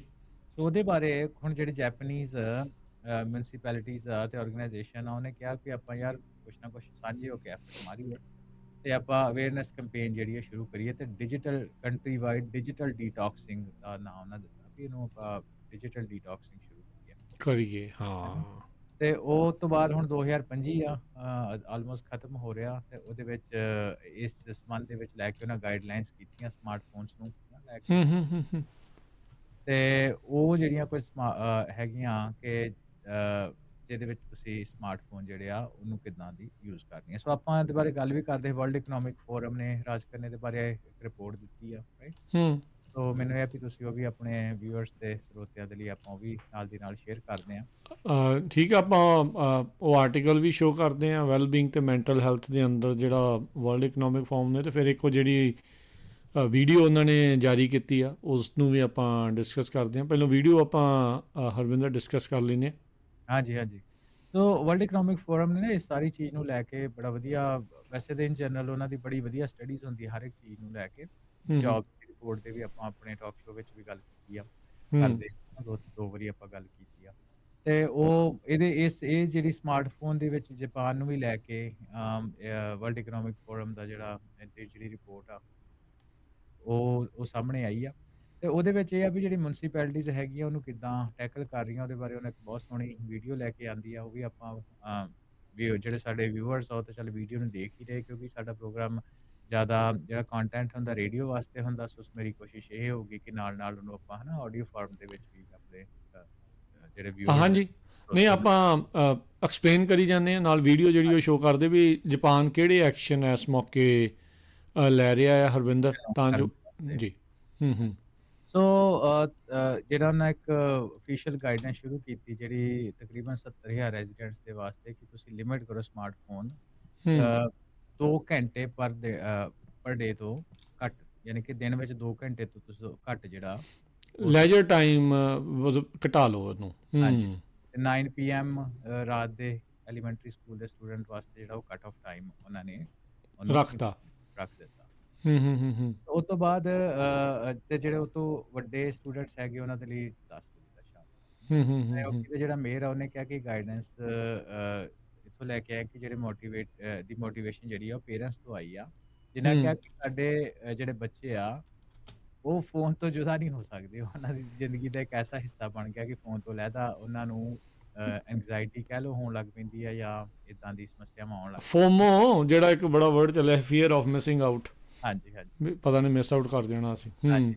ਸੋ ਉਹਦੇ ਬਾਰੇ ਇਹ ਵੀ ਆ ਨਾ ਰਾਜਕਰਨ, ਸੋ ਵੀ ਆਪਾਂ ਜਦੋਂ ਫੋਨ ਦੇਖਦੇ ਆ ਸੋਸ਼ਲ ਮੀਡੀਆ ਦੇਖਦੇ ਆ ਤੇ ਉਹਦੇ ਕਰਕੇ ਇੱਕ ਡੋਪਾਮਾਈਨ ਹਿੱਟ ਵੀ ਹੁੰਦੀ ਆ ਤੇ ਜਦੋਂ ਤੁਸੀਂ ਸੋਸ਼ਲ ਮੀਡੀਆ ਜਾਂ ਫੋਨ ਤੋਂ ਦੂਰ ਹੋ ਜਾਂਦੇ ਹੋ ਤੇ ਉਹਦੀ ਐਕਸੈਸ ਕੱਟੀ ਜਾਂਦੀ ਤੇ ਦਿਮਾਗ ਉਹ ਚੀਜ਼ ਨੂੰ ਮੰਗਦਾ ਇਟਸ ਸਿਮਿਲਰ ਜਿੱਦਾਂ ਐਡਿਕਸ਼ਨ ਨਸ਼ੇ ਦੀ ਚੱਲਦੀ ਹੈ ਉਹੀ ਆ ਡੋਪਾਮਾਈਨ ਹਿੱਟ ਹੀ ਆ ਯਾ ਤੇ ਉਹਦੇ ਵਿੱਚ ਇਹ ਆ ਕਿ ਡਿਮੈਂਸ਼ੀਆ ਲਾਈਕ ਸਿੰਪਟਮ ਜਿਹੜੇ ਆ ਉਹ ਐਕਸੈਸਿਵ ਜ਼ਿਆਦਾ ਫੋਨ ਦੀ ਵਰਤੋਂ ਦੇ ਨਾਲ ਆਪਾਂ ਨੂੰ ਦੇਖਣੇ ਸ਼ੁਰੂ ਹੋਏ।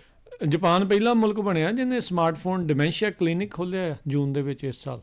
ਹਾਂਜੀ ਉਹਦੇ ਨਾਲ ਹੀ ਸੋ ਇਹ ਰਾਜਕਨ ਜਿਹੜੀ ਕਿਉਂ ਬਣਦੀ ਆ, ਆਪਾਂ ਡੈਡੀਕੇਟਡ ਸਾਡੇ ਸਰੋਤੇ ਤੇ ਵਿਊਅਰ ਸਾਡਾ ਟਾਕ ਸ਼ੋਅ ਵੀ ਇਸ ਸੰਬੰਧ 'ਚ ਦੇਖ ਸਕਦੇ ਆ ਕਿ ਜਦੋਂ ਤੁਸੀਂ ਲਗਾਤਾਰ ਫੋਨ ਨੂੰ ਵੇਖਦੇ ਹੋ, ਲਾਈਕ ਕਮੈਂਟ ਕਿਸੇ ਨੇ ਤੁਹਾਡੀ ਫੋਟੋ ਤੇ ਲਾਈਕ ਕੀਤਾ, ਲਗਾਤਾਰ ਜਿਹੜਾ ਤੁਹਾਡਾ ਬ੍ਰੇਨ ਓਵਰਲੋਡ ਹੁੰਦਾ ਵਾ, ਉਹ ਓਵਰਵੈਲਮਿੰਗ ਹੁੰਦਾ ਬ੍ਰੇਨ ਤੇ ਆਈ ਜਾਂਦੀ ਆ ਤੇ ਉਹਦੇ ਨਾਲ ਤੁਹਾਡਾ ਜਿਹੜਾ ਮਾਈਂਡ ਹੈਗਾ ਵਾ ਉਹ ਕਾਫੀ ਜ਼ਿਆਦਾ ਓਵਰਵੈਲਮ ਹੋ ਜਾਂਦਾ। ਜਿਹੜਾ ਤੁਸੀਂ ਕਲੀਨਿਕ ਦੀ ਗੱਲ ਕੀਤੀ ਉਹਦੇ 'ਚ 10 ਜਿਹੜੇ ਲੋਕ ਆ ਉਹ ਹਰ ਰੋਜ਼ ਉਹਨਾਂ ਨੂੰ ਟ੍ਰੀਟਮੈਂਟ ਉੱਥੇ ਹੁੰਦੀ ਆ ਤੇ ਕਹਿੰਦੇ ਆ ਕਿ ਜਾਪਾਨ ਦੇ ਵਿੱਚ 10 ਮਿਲੀਅਨ ਲੋਕ ਵਿਚ ਇਜ਼ ਹਿਊਜ ਨੰਬਰ, ਤਕਰੀਬਨ 1 ਕਰੋੜ ਜਿਹੜਾ ਬੰਦੇ ਹੈਗੇ ਰਿਸਕ ਤੇ ਹੋ ਸਕਦੇ ਹਨਾ। ਜਿੱਦਾਂ ਆਪਾਂ ਪਹਿਲਾਂ ਵੀ ਗੱਲ ਕੀਤੀ 4.7 ਬਿਲੀਅਨ ਲੋਕ ਆ ਉਹ ਯੂਜ਼ ਕਰਦੇ ਆ ਸਮਾਰਟਫੋਨਸ ਨੂੰ ਹਨਾ।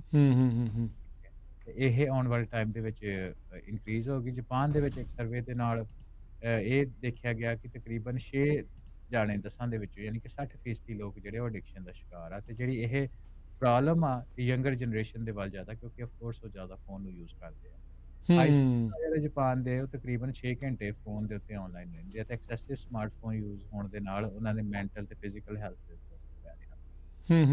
ਡਿਪਰੈਸ਼ਨ, ਐਂਗਜ਼ਾਇਟੀ, ਸੌਣ ਦੀ, ਖਾਣ ਦੀ ਤੇ ਈਵਨ ਕਿ ਜਿਹੜਾ ਦਿਮਾਗ ਦਾ ਜਿਹੜਾ ਸਾਈਜ਼ ਆ ਉਹ ਵੀ ਛੋਟਾ ਹੋਣਾ, ਕਈ ਵੋਲਿਊਮ ਘਟ ਗਿਆ। ਸੋ ਇਹ ਕਿੰਨੀਆਂ ਜਿਹੜੀਆਂ ਪ੍ਰੋਬਲਮ ਆ ਰਹੀਆਂ। ਸੋ ਹੋਰ ਮੁਲਕ ਵੀ ਜਿੱਦਾਂ ਇਸ ਦੇ ਵਿੱਚ ਕਹਿੰਦੇ ਵੀ ਲੈ ਰਹੇ ਆ, ਫਰਾਂਸ, ਫਿਨਲੈਂਡ, ਚਾਈਨਾ, ਨੀਦਰਲੈਂਡ, ਉਹਨਾਂ ਨੇ ਕਿਸੇ ਨਾ ਕਿਸੇ ਤਰੀਕੇ ਦਾ ਬੈਨ ਕੀਤਾ।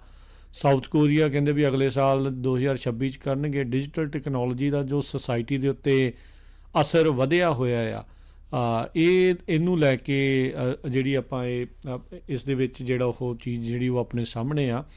ਹਰਵਿੰਦਰ ਵੀ ਕਹਿੰਦੇ ਵੀ ਕਈ ਸਟ੍ਰੈਟਜੀਜ਼ ਆ ਉਹ ਵਰਤੀਆਂ ਜਿਹੜੀਆਂ ਇਸ ਦੇ ਵਿੱਚ ਜਾ ਸਕਦੀਆਂ ਆ ਤੇ ਟੈਕਨੋਲੋਜੀ ਨੂੰ ਟੈਕਨੋਲੋਜੀ ਦੇ ਨਾਲ ਹੀ ਮਾਰਨਾ ਹੈ, ਕਿੱਦਾਂ ਕਰਨਾ ਹੈ ਜੀ। ਸੋ ਇੱਕ ਤਾਂ ਬੇਸਿਕਲੀ ਗੱਲ ਇਹ ਆ ਕਿ ਦੇਖੋ ਫੋਨ ਆਪਾਂ ਦੇ ਲਈ ਬਹੁਤ ਜ਼ਰੂਰੀ ਆ, ਸਾਨੂੰ ਪਤਾ ਅੱਜ ਦੇ ਦਿਨ ਦੇ ਵਿੱਚ ਇੱਕ ਦੂਜੇ ਨਾਲ ਕਨੈਕਟਡ ਰਹਿਣ ਦੇ ਵਾਸਤੇ। ਪਰ ਉਹਦੇ ਵਿੱਚ ਇਹ ਹੈ ਵੀ ਕਈ ਵਾਰ ਹੁੰਦਾ ਨਾ ਵੀ ਜਦੋਂ ਤੁਸੀਂ ਕਿਸੇ ਸਮੱਸਿਆ ਦੇ ਵਿੱਚ ਫਸ ਜਾਂਦੇ ਹੋ, ਮੂਵ 1 ਸਟੈਪ ਬੈਕ। ਤੇ ਆਈ ਥਿੰਕ ਉਹ ਜਿਹੜੀ ਟੈਕਨੀਕ ਆ ਉਹ ਅੱਜ ਕੱਲ ਕਾਫੀ ਪਪੂਲਰ ਹੋ ਰਹੀ ਹੈ, ਈਵਨ ਅਮਰੀਕਾ ਦੇ ਵਿੱਚ ਹੀ ਹੋ ਰਹੀ ਹੈ। ਉਹ ਟੈਕਨੀਕ ਕੀ ਆ, ਤੁਹਾਨੂੰ ਚਾਹੀਦਾ ਇੱਕ ਦੂਜੇ ਦੇ ਨਾਲ ਸੰਪਰਕ ਬਣਾਉਣ ਦੇ ਵਾਸਤੇ ਤੇ ਪਰ ਆਪਾਂ ਨੂੰ ਕੀ ਉਹਦੇ ਜਿਹੜੇ ਸਮਾਰਟਫੋਨ ਐਪਸ ਆ, ਲਗਾਤਾਰ ਲਾਈਕ, ਕਮੈਂਟ, ਡਿੰਗਸ ਜਿਹੜੀਆਂ ਆਉਂਦੀਆਂ ਫ਼ੋਨ ਤੋਂ, ਉਹ ਤੋਂ ਬਚਣ ਦੇ ਲਈ ਲੋਕੀ ਦੁਬਾਰਾ ਜਿਹੜੇ ਜਿਨ੍ਹਾਂ ਨੂੰ ਸੋ ਕਾਲਡ ਡੰਬ ਫ਼ੋਨਸ ਕਹਿੰਦੇ ਸੀ, ਹੂੰ ਉਹਦੇ ਹੂੰ ਵੱਲ ਹੂੰ ਜਿਹੜੇ ਉਹ ਮੁੜ ਰਹੇ ਆ।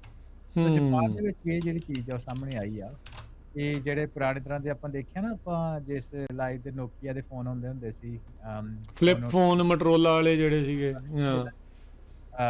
ਪੁਰਾਣੇ ਫ਼ੋਨ 3310 ਵਾਲੇ 3310 ਹੈ ਨਾ, 6610 ਕਈ ਰੇਂਜਸ ਚੱਲੀਆਂ ਸੀ ਨੋਕੀਆ ਦੀਆਂ, ਹੂੰ ਮੋਟਰੋਲਾ ਦੇ ਵੀ ਹੈਗੇ ਇਸੇ ਤਰ੍ਹਾਂ ਹੋਰ, ਜਿਨ੍ਹਾਂ ਦੇ ਵਿੱਚ ਸਮਾਰਟਫੋਨ ਦੀਆਂ ਐਪਸ ਨਹੀਂ ਹੋਣਗੀਆਂ, ਪਰ ਉਹ ਸਾਰੀਆਂ ਬੇਸਿਕ ਫੰਕਸ਼ਨੈਲਿਟੀ ਜਿਹਦੇ ਵਿੱਚ ਗੱਲਬਾਤ ਤੇ ਟੈਕਸਟ ਹੂੰ ਉਹ ਜਿਹੜੀਆਂ ਉਹ ਐਗਜ਼ਿਸਟ ਕਰਦੀਆਂ।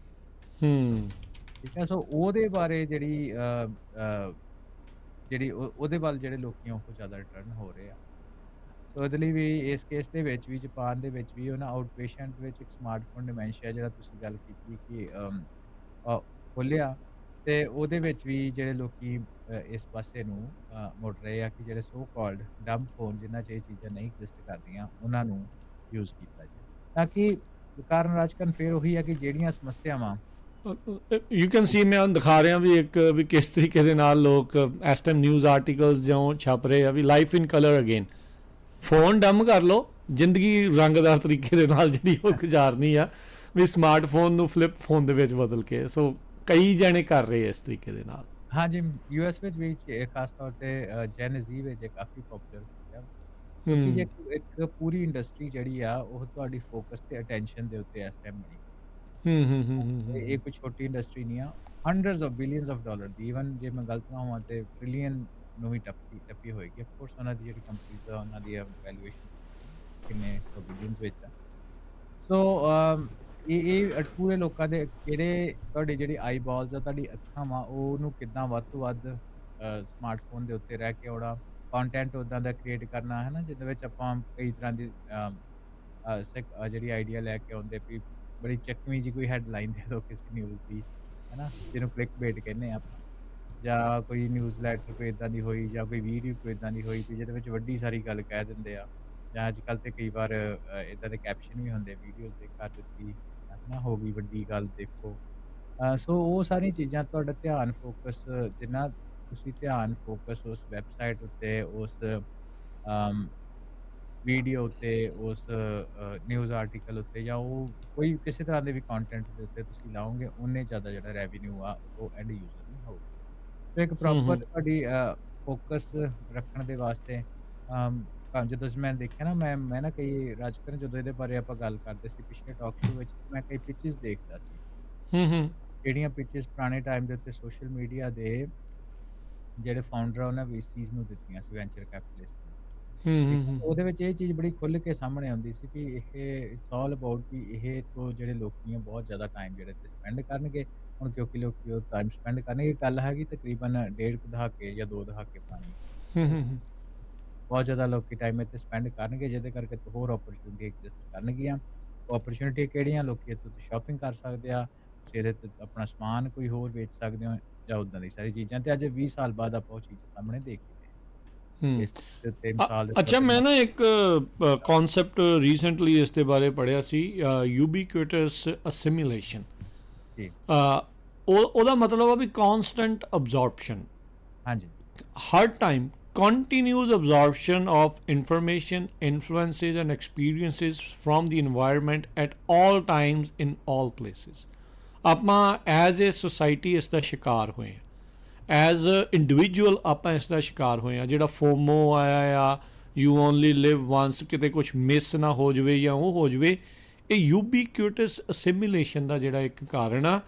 ਆਪਾਂ ਨੂੰ ਹਰ ਟਾਈਮ ਦਿਮਾਗ ਨੂੰ ਆਪਾਂ ਇੱਦਾਂ ਦੀ ਆਦਤ ਪਾ ਲਈ ਆ ਵੀ ਕੁਛ ਨਾ ਕੁਛ ਦਿਮਾਗ 'ਚ ਆਈ ਜਾਵੇ।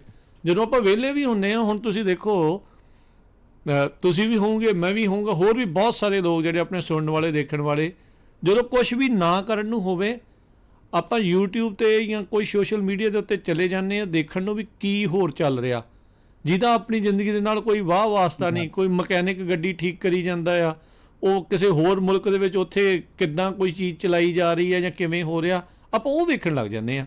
ASMR ਕਿੰਨੇ ਚੱਲ ਪਏ ਆ ਹੁਣ, ਉਹ ਸਾਰੀਆਂ ਚੀਜ਼ਾਂ ਵੀ ਬੋਲਣ ਦੀ ਲੋੜ ਨਹੀਂ, ਜੋ ਆਵਾਜ਼ਾਂ ਆ ਰਹੀਆਂ ਚੀਜ਼ ਨੂੰ ਕਰਦਿਆਂ ਨੂੰ ਉਹੀ ਦੇਖੀ ਜਾਓ।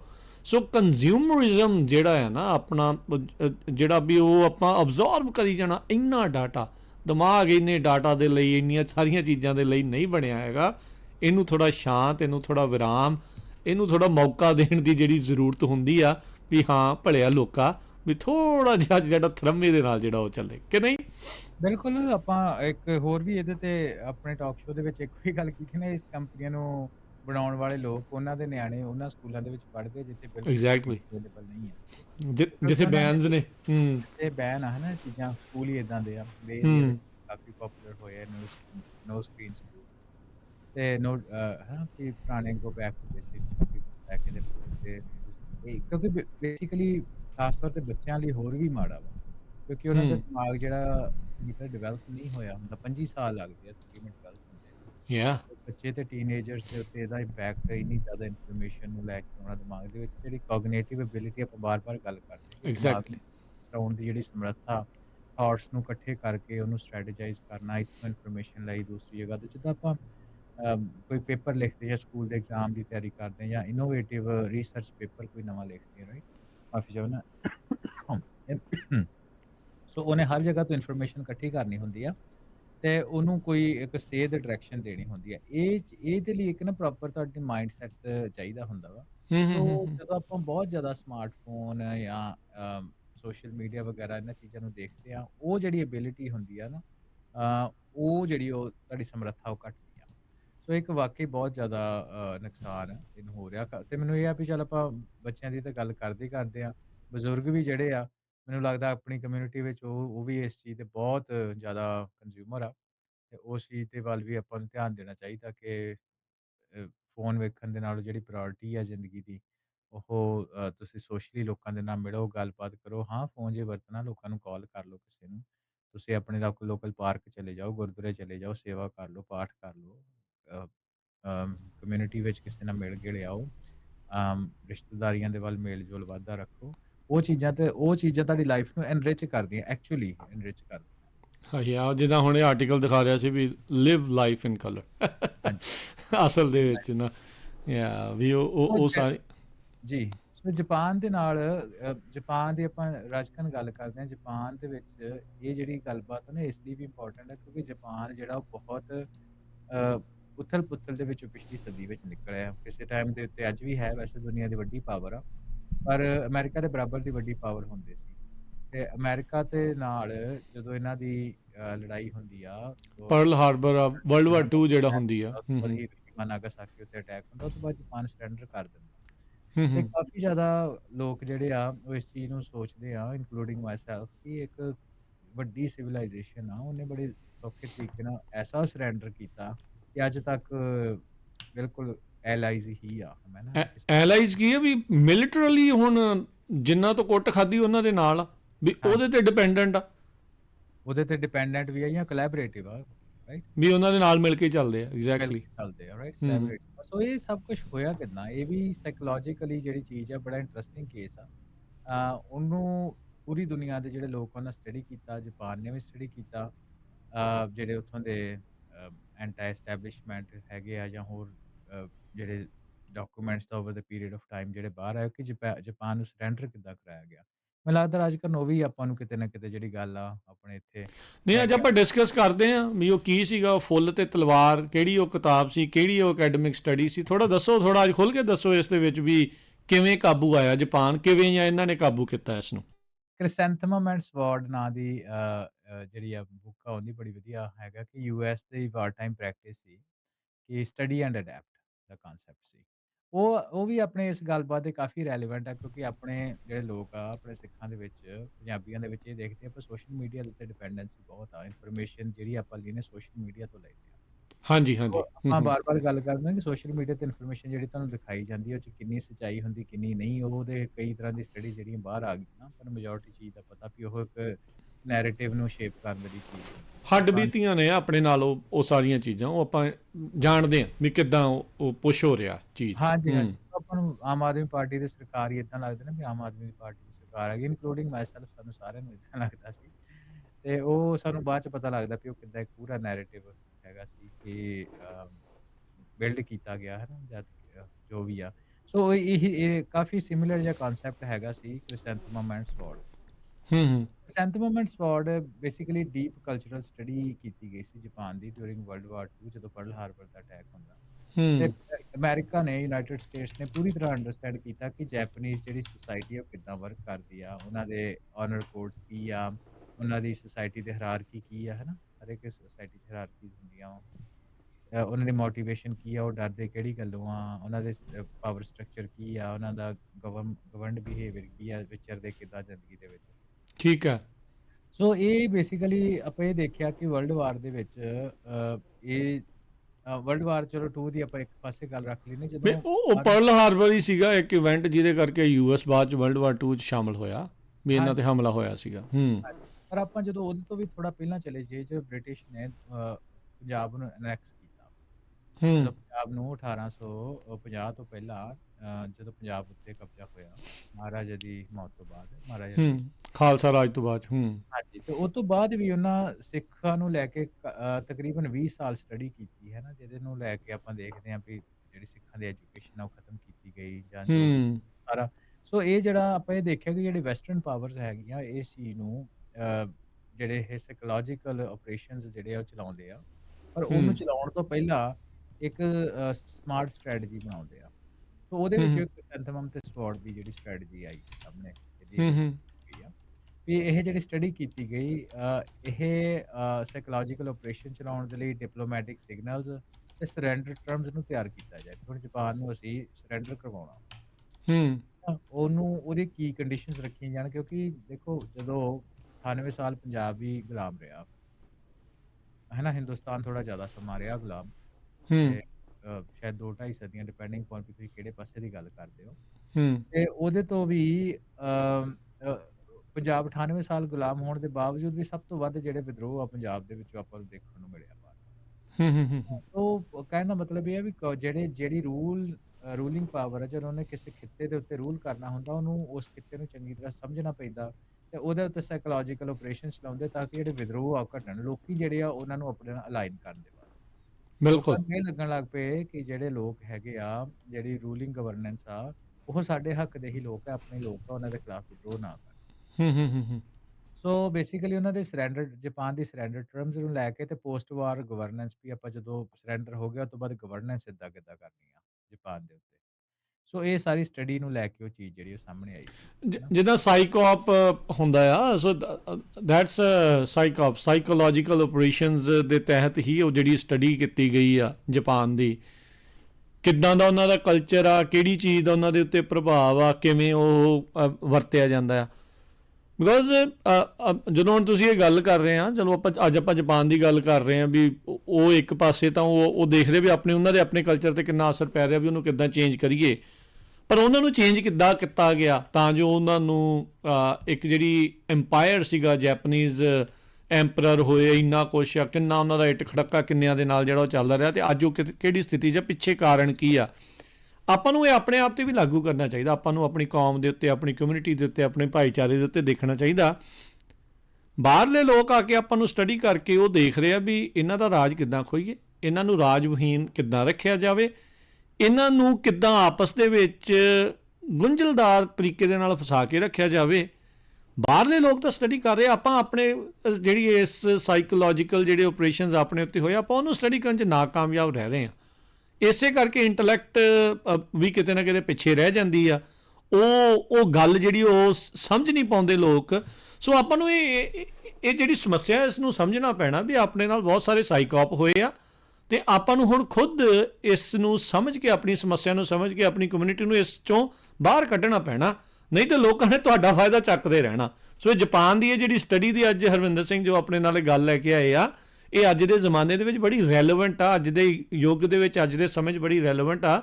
ਜ਼ਰੂਰੀ ਆ ਵੀ ਆਪਾਂ ਆਪਣੇ ਆਪ ਨੂੰ ਸੁਧਾਰ ਦੇ ਲਈ ਹੀ ਆਪਣੀ ਜਿਹੜੀ ਕਿ ਸਾਈਕੋਲੋਜੀਕਲ ਐਨਾਲਿਸਿਸ ਖੁਦ ਕਰਨਾ ਪੈਣਾ ਆ ਜੀ। ਹਾਂਜੀ, ਸੋ ਬੇਸਿਕਲੀ ਗੱਲ ਇਹ ਨਾ ਡਿਪੈਂਡੈਂਸ ਜਿਹੜੀ ਆ, ਆਪਾਂ ਜਾਪਾਨ ਦੀ ਐਗਜ਼ਾਮਪਲ ਕਿਉਂ ਲੈ ਰਹੇ ਹਾਂ ਕਿਉਂਕਿ ਜੈਪਨੀਜ਼ ਜਿਹੜੇ ਲੋਕ ਆ ਆਰਗੇਨਾਈਜ਼ਡ ਹੋਣ ਦੇ ਨਾਂ ਤੇ ਉਹ ਵੀ ਵੇਖੋ ਇਸ ਮਸਲੇ ਦੇ ਵਿੱਚ ਖਤਾ ਖਾ ਗਏ।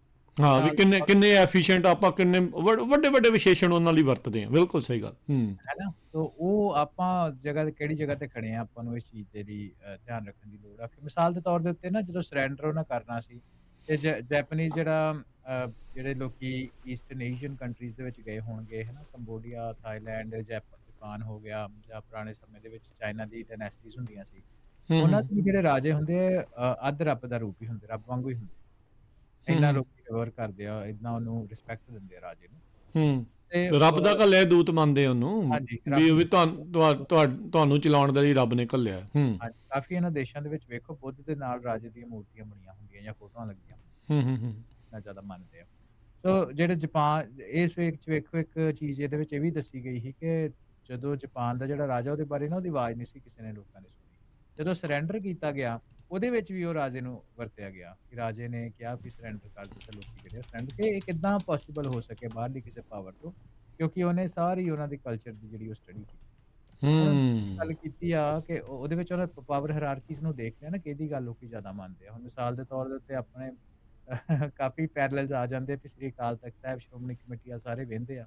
ਸੋ ਉਹਦੇ ਉੱਤੇ ਜਿਹੜੇ ਸਿੱਖ ਇੰਸਟੀਟਿਊਸ਼ਨਸ ਆ ਹੋਰ ਹੈਗੇ ਆ, ਉਹਨਾਂ ਉੱਤੇ ਦੂਜੇ ਕਬਜ਼ਾ ਕਿਉਂ ਆਪਣਾ ਰੱਖਣਾ ਚਾਹੁੰਦੇ ਆ, ਹੈ ਨਾ? ਇਹ ਕੰਟਰੋਲ ਚੀਜ਼ ਇਸੇ ਲਈ। ਕੰਟਰੋਲ ਜਿਹੜਾ ਹੈ ਨਾ, ਸੋ ਇਹ ਚੀਜ਼ ਆਪਾਂ ਸਮਝਣ ਦੀ ਲੋੜ ਆ। ਤੁਸੀਂ ਕੁਝ ਲੈਸਨਸ ਦੀ ਗੱਲ ਕੀਤੀ, ਸੋ ਮੈਨੂੰ ਲੱਗਦਾ ਆਪਾਂ ਰਾਜਕਨ ਛੋਟੀ ਜਿਹੀ ਕਮਰਸ਼ੀਅਲ ਬ੍ਰੇਕ ਲੈ ਲਈ, ਉਸ ਤੋਂ ਬਾਅਦ ਇਹ ਗੱਲ ਨੂੰ ਆਪਾਂ ਕੰਟੀਨਿਊ ਰੱਖਦੇ ਹਾਂ ਕੰਟੀਨਿਊ ਰੱਖਦੇ ਹਾਂ, ਤੇ ਬਿਲਕੁਲ ਪਰ ਜਿਹੜੇ ਲੈਸਨਸ ਆ ਲਰਨ ਕਰਕੇ ਫਿਰ ਆਪਾਂ ਅਗਲੀ ਗੱਲਬਾਤ ਆ ਬਿਲਕੁਲ। ਵੀ ਸਿੱਖਾਂ ਦੇ ਲਈ ਖਾਸ ਕਰਕੇ ਡਾਇਸਪੋਰਾ 'ਚ ਜਾਂ ਅਮਰੀਕਾ 'ਚ ਜਾਂ ਹੋਰ ਜਿੱਥੇ ਵੀ ਸੁਣ ਰਹੇ ਆ, ਦੇਖ ਰਹੇ ਆ, ਵੀ ਕੀ ਆਪਾਂ ਨੂੰ ਅੱਗੇ ਸਟ੍ਰੈਟਜੀ ਰੱਖਣੀ ਚਾਹੀਦੀ, ਕੀ ਆਪਾਂ ਨੂੰ ਸਿੱਖਣਾ ਚਾਹੀਦਾ ਉਸ ਸਾਰੇ ਤੋਂ। ਮਿਲਦੇ ਇੱਕ ਕਮਰਸ਼ੀਅਲ ਬ੍ਰੇਕ ਤੋਂ ਬਾਅਦ 'ਚ। ਬ੍ਰੇਕ ਤੋਂ ਬਾਅਦ ਇੱਕ ਵਾਰੀ ਫੇਰ ਆਪ ਸਭ ਦਾ ਸਵਾਗਤ ਕਰਦੇ ਹਾਂ ਸਰੋਤੇ ਪ੍ਰੋਗਰਾਮ ਪੰਜਾਬੀ ਟੈਕ ਟਾਕ। ਮੈਂ ਰਾਜਕਨਵੀਰ ਸਿੰਘ, ਹਰਵਿੰਦਰ ਸਿੰਘ ਕੰਗ ਜੀ, ਆਇਆਂ ਨੂੰ ਇੱਕ ਵਾਰੀ ਫੇਰ ਸਵਾਗਤ ਹੈ। ਸਤਿ ਸ਼੍ਰੀ ਅਕਾਲ ਜੀ। ਧੰਨਵਾਦ ਰਾਜਕਨਵੀਰ ਸਿੰਘ। ਪੰਜਾਬੀ ਰੇਡੀਓ USA ਸੁਣ ਰਹੇ, ਪੰਜਾਬੀ ਟੀਵੀ ਵੇਖ ਰਹੇ ਸਾਡੇ ਸਾਰੇ ਮਾਣੇ ਸਰੋਤੇ ਤੇ ਵਿਊਅਰਸ ਦਾ ਨਿੱਘਾ ਜੀ ਆਇਆਂ। ਗੱਲ ਕਰ ਰਹੇ ਸੀ ਆਪਾਂ ਜਾਪਾਨ ਨੂੰ ਜਿਹੜਾ ਉਹ ਲੈ ਕੇ ਡੀ ਐਡਿਕਸ਼ਨ ਸਮਾਰਟਫੋਨਸ ਦੀ ਤੋਂ ਗੱਲ ਚੱਲੀ ਸੀ, ਤੇ ਉਸ ਤੋਂ ਬਾਅਦ ਦੇ ਵਿੱਚ ਆਪਾਂ ਇੱਕ ਕੇਸ ਸਟੱਡੀ ਫੜ ਲਈ ਆ ਜਾਪਾਨ ਦੇ ਕਲਚਰ ਦੇ ਉੱਤੇ, ਕਿੱਦਾਂ ਉਹਨਾਂ ਦੇ ਹੀ ਕਲਚਰ ਨੂੰ ਸਟੱਡੀ ਕਰਕੇ ਉਹਨਾਂ ਦੇ ਉੱਤੇ ਕਿੱਦਾਂ ਕਾਬੂ ਕੀਤਾ ਗਿਆ, ਤੇ ਆਪਾਂ ਐਜ਼ ਏ ਕਮਿਊਨਿਟੀ ਉਸ ਚੀਜ਼ ਤੋਂ ਕੀ ਜਿਹੜਾ ਉਹ ਸਿੱਖਣਾ ਹੈ, ਕੀ ਆਪਣੇ ਲਈ ਪੈਰਲਲਸ ਆ ਤੇ ਕੀ ਆਪਣੇ ਲਈ ਇਸ ਦੇ ਵਿੱਚ ਲੈਸਨ ਨੇ, ਉਹ ਆਪਾਂ ਸਿੱਖਣੇ ਆ। ਇੱਕ ਜਿਹੜੀ ਗੱਲ ਆ ਨਾ ਉਹਦੇ ਵਿੱਚ ਮੈਂ ਨਾਲ ਕਰਦਾ ਹੋਇਆ ਜਿਹੜਾ ਉਹ ਜਾਵਾਂ, ਜਦੋਂ ਤੁਸੀਂ ਕਿਹਾ ਵੀ ਉਹ ਇਹ ਮੰਨਦੇ ਸੀ ਵੀ ਜਿੱਦਾਂ ਰੱਬ ਦਾ ਹੀ ਦੂਤ ਆ, ਵੀ ਉਹ ਸਾਰੀਆਂ ਚੀਜ਼ ਆ ਰਾਜੇ ਨੂੰ। ਪਰ ਰਾਜੇ ਨੂੰ ਹੁਣ ਆਪਣੇ ਵਿੱਚ ਇੱਕ ਚੀਜ਼ ਨਾਲ ਇਹ ਵੀ ਆ ਵੀ ਰਾਜੇ ਨੂੰ ਇਹ ਵੀ ਮੰਨ ਲੈਂਦੇ ਆ ਵੀ ਭਾਈ ਜੇ ਤੂੰ ਰੱਬ ਦੀ ਗੱਲ ਤੋਂ ਉਲਟ ਵੀ ਚੱਲਦਾ, ਜਿਹੜੇ ਰੱਬ ਨੇ ਦਿੱਤੇ ਹੋਏ ਸਾਨੂੰ ਕੋਈ ਅਧਿਕਾਰ ਆ, ਜੇ ਉਹਦੇ ਉਲਟਾਂ ਤਾਂ ਫਿਰ ਤੈਨੂੰ ਲਾ ਵੀ ਸਕਦੇ ਆ। ਸੋ ਉਹ ਜਿਹੜਾ ਇੱਕ ਬਾਗੀਪਨ ਨਾ ਆਪਣੇ ਅੰਦਰ ਉਹ ਜ਼ਰੂਰ ਰੱਖਣਾ ਚਾਹੀਦਾ। ਤਾਂ ਹੀ ਤਾਂ ਜਿਹੜੇ ਅਕਾਲੀ ਫੌਜ ਨੂੰ ਲੈ ਕੇ ਜਿਹੜੇ ਬਾਹਰਲੇ ਕਈ ਦੇਖਣ ਆਏ ਸੀਗੇ, ਸਟੱਡੀ ਕਰਨ ਆਏ ਸੀ ਸਿੱਖਾਂ ਨੂੰ, ਤਾਂ ਉਹਨਾਂ ਨੇ ਜਿਹੜੇ ਨਿਹੰਗਾਂ ਬਾਰੇ ਜਾਂ ਅਕਾਲੀਆਂ ਬਾਰੇ, ਉਹਨਾਂ ਬਾਰੇ ਇਹੀ ਕਿਹਾ ਸੀ ਵੀ ਇਹ ਤਾਂ ਸਿੱਧੇ, ਇਹ ਤਾਂ ਰੱਬ ਨੂੰ ਹੀ ਜਿਹੜਾ ਜਵਾਬ ਦੇ ਨੇ, ਵੀ ਉਹਨਾਂ ਦੀ ਹੀ ਇਹ ਫੌਜ ਆ। ਸੋ ਉਸ ਤਰੀਕੇ ਦਾ ਜਿਹੜੀ ਚੀਜ਼ ਹੈ ਨਾ ਆਪਣੇ ਅੰਦਰ, ਉਹ ਚੀਜ਼ ਰੱਖਣੀ ਜਿਹੜੀ ਉਹ ਚਾਹੀਦੀ ਆ।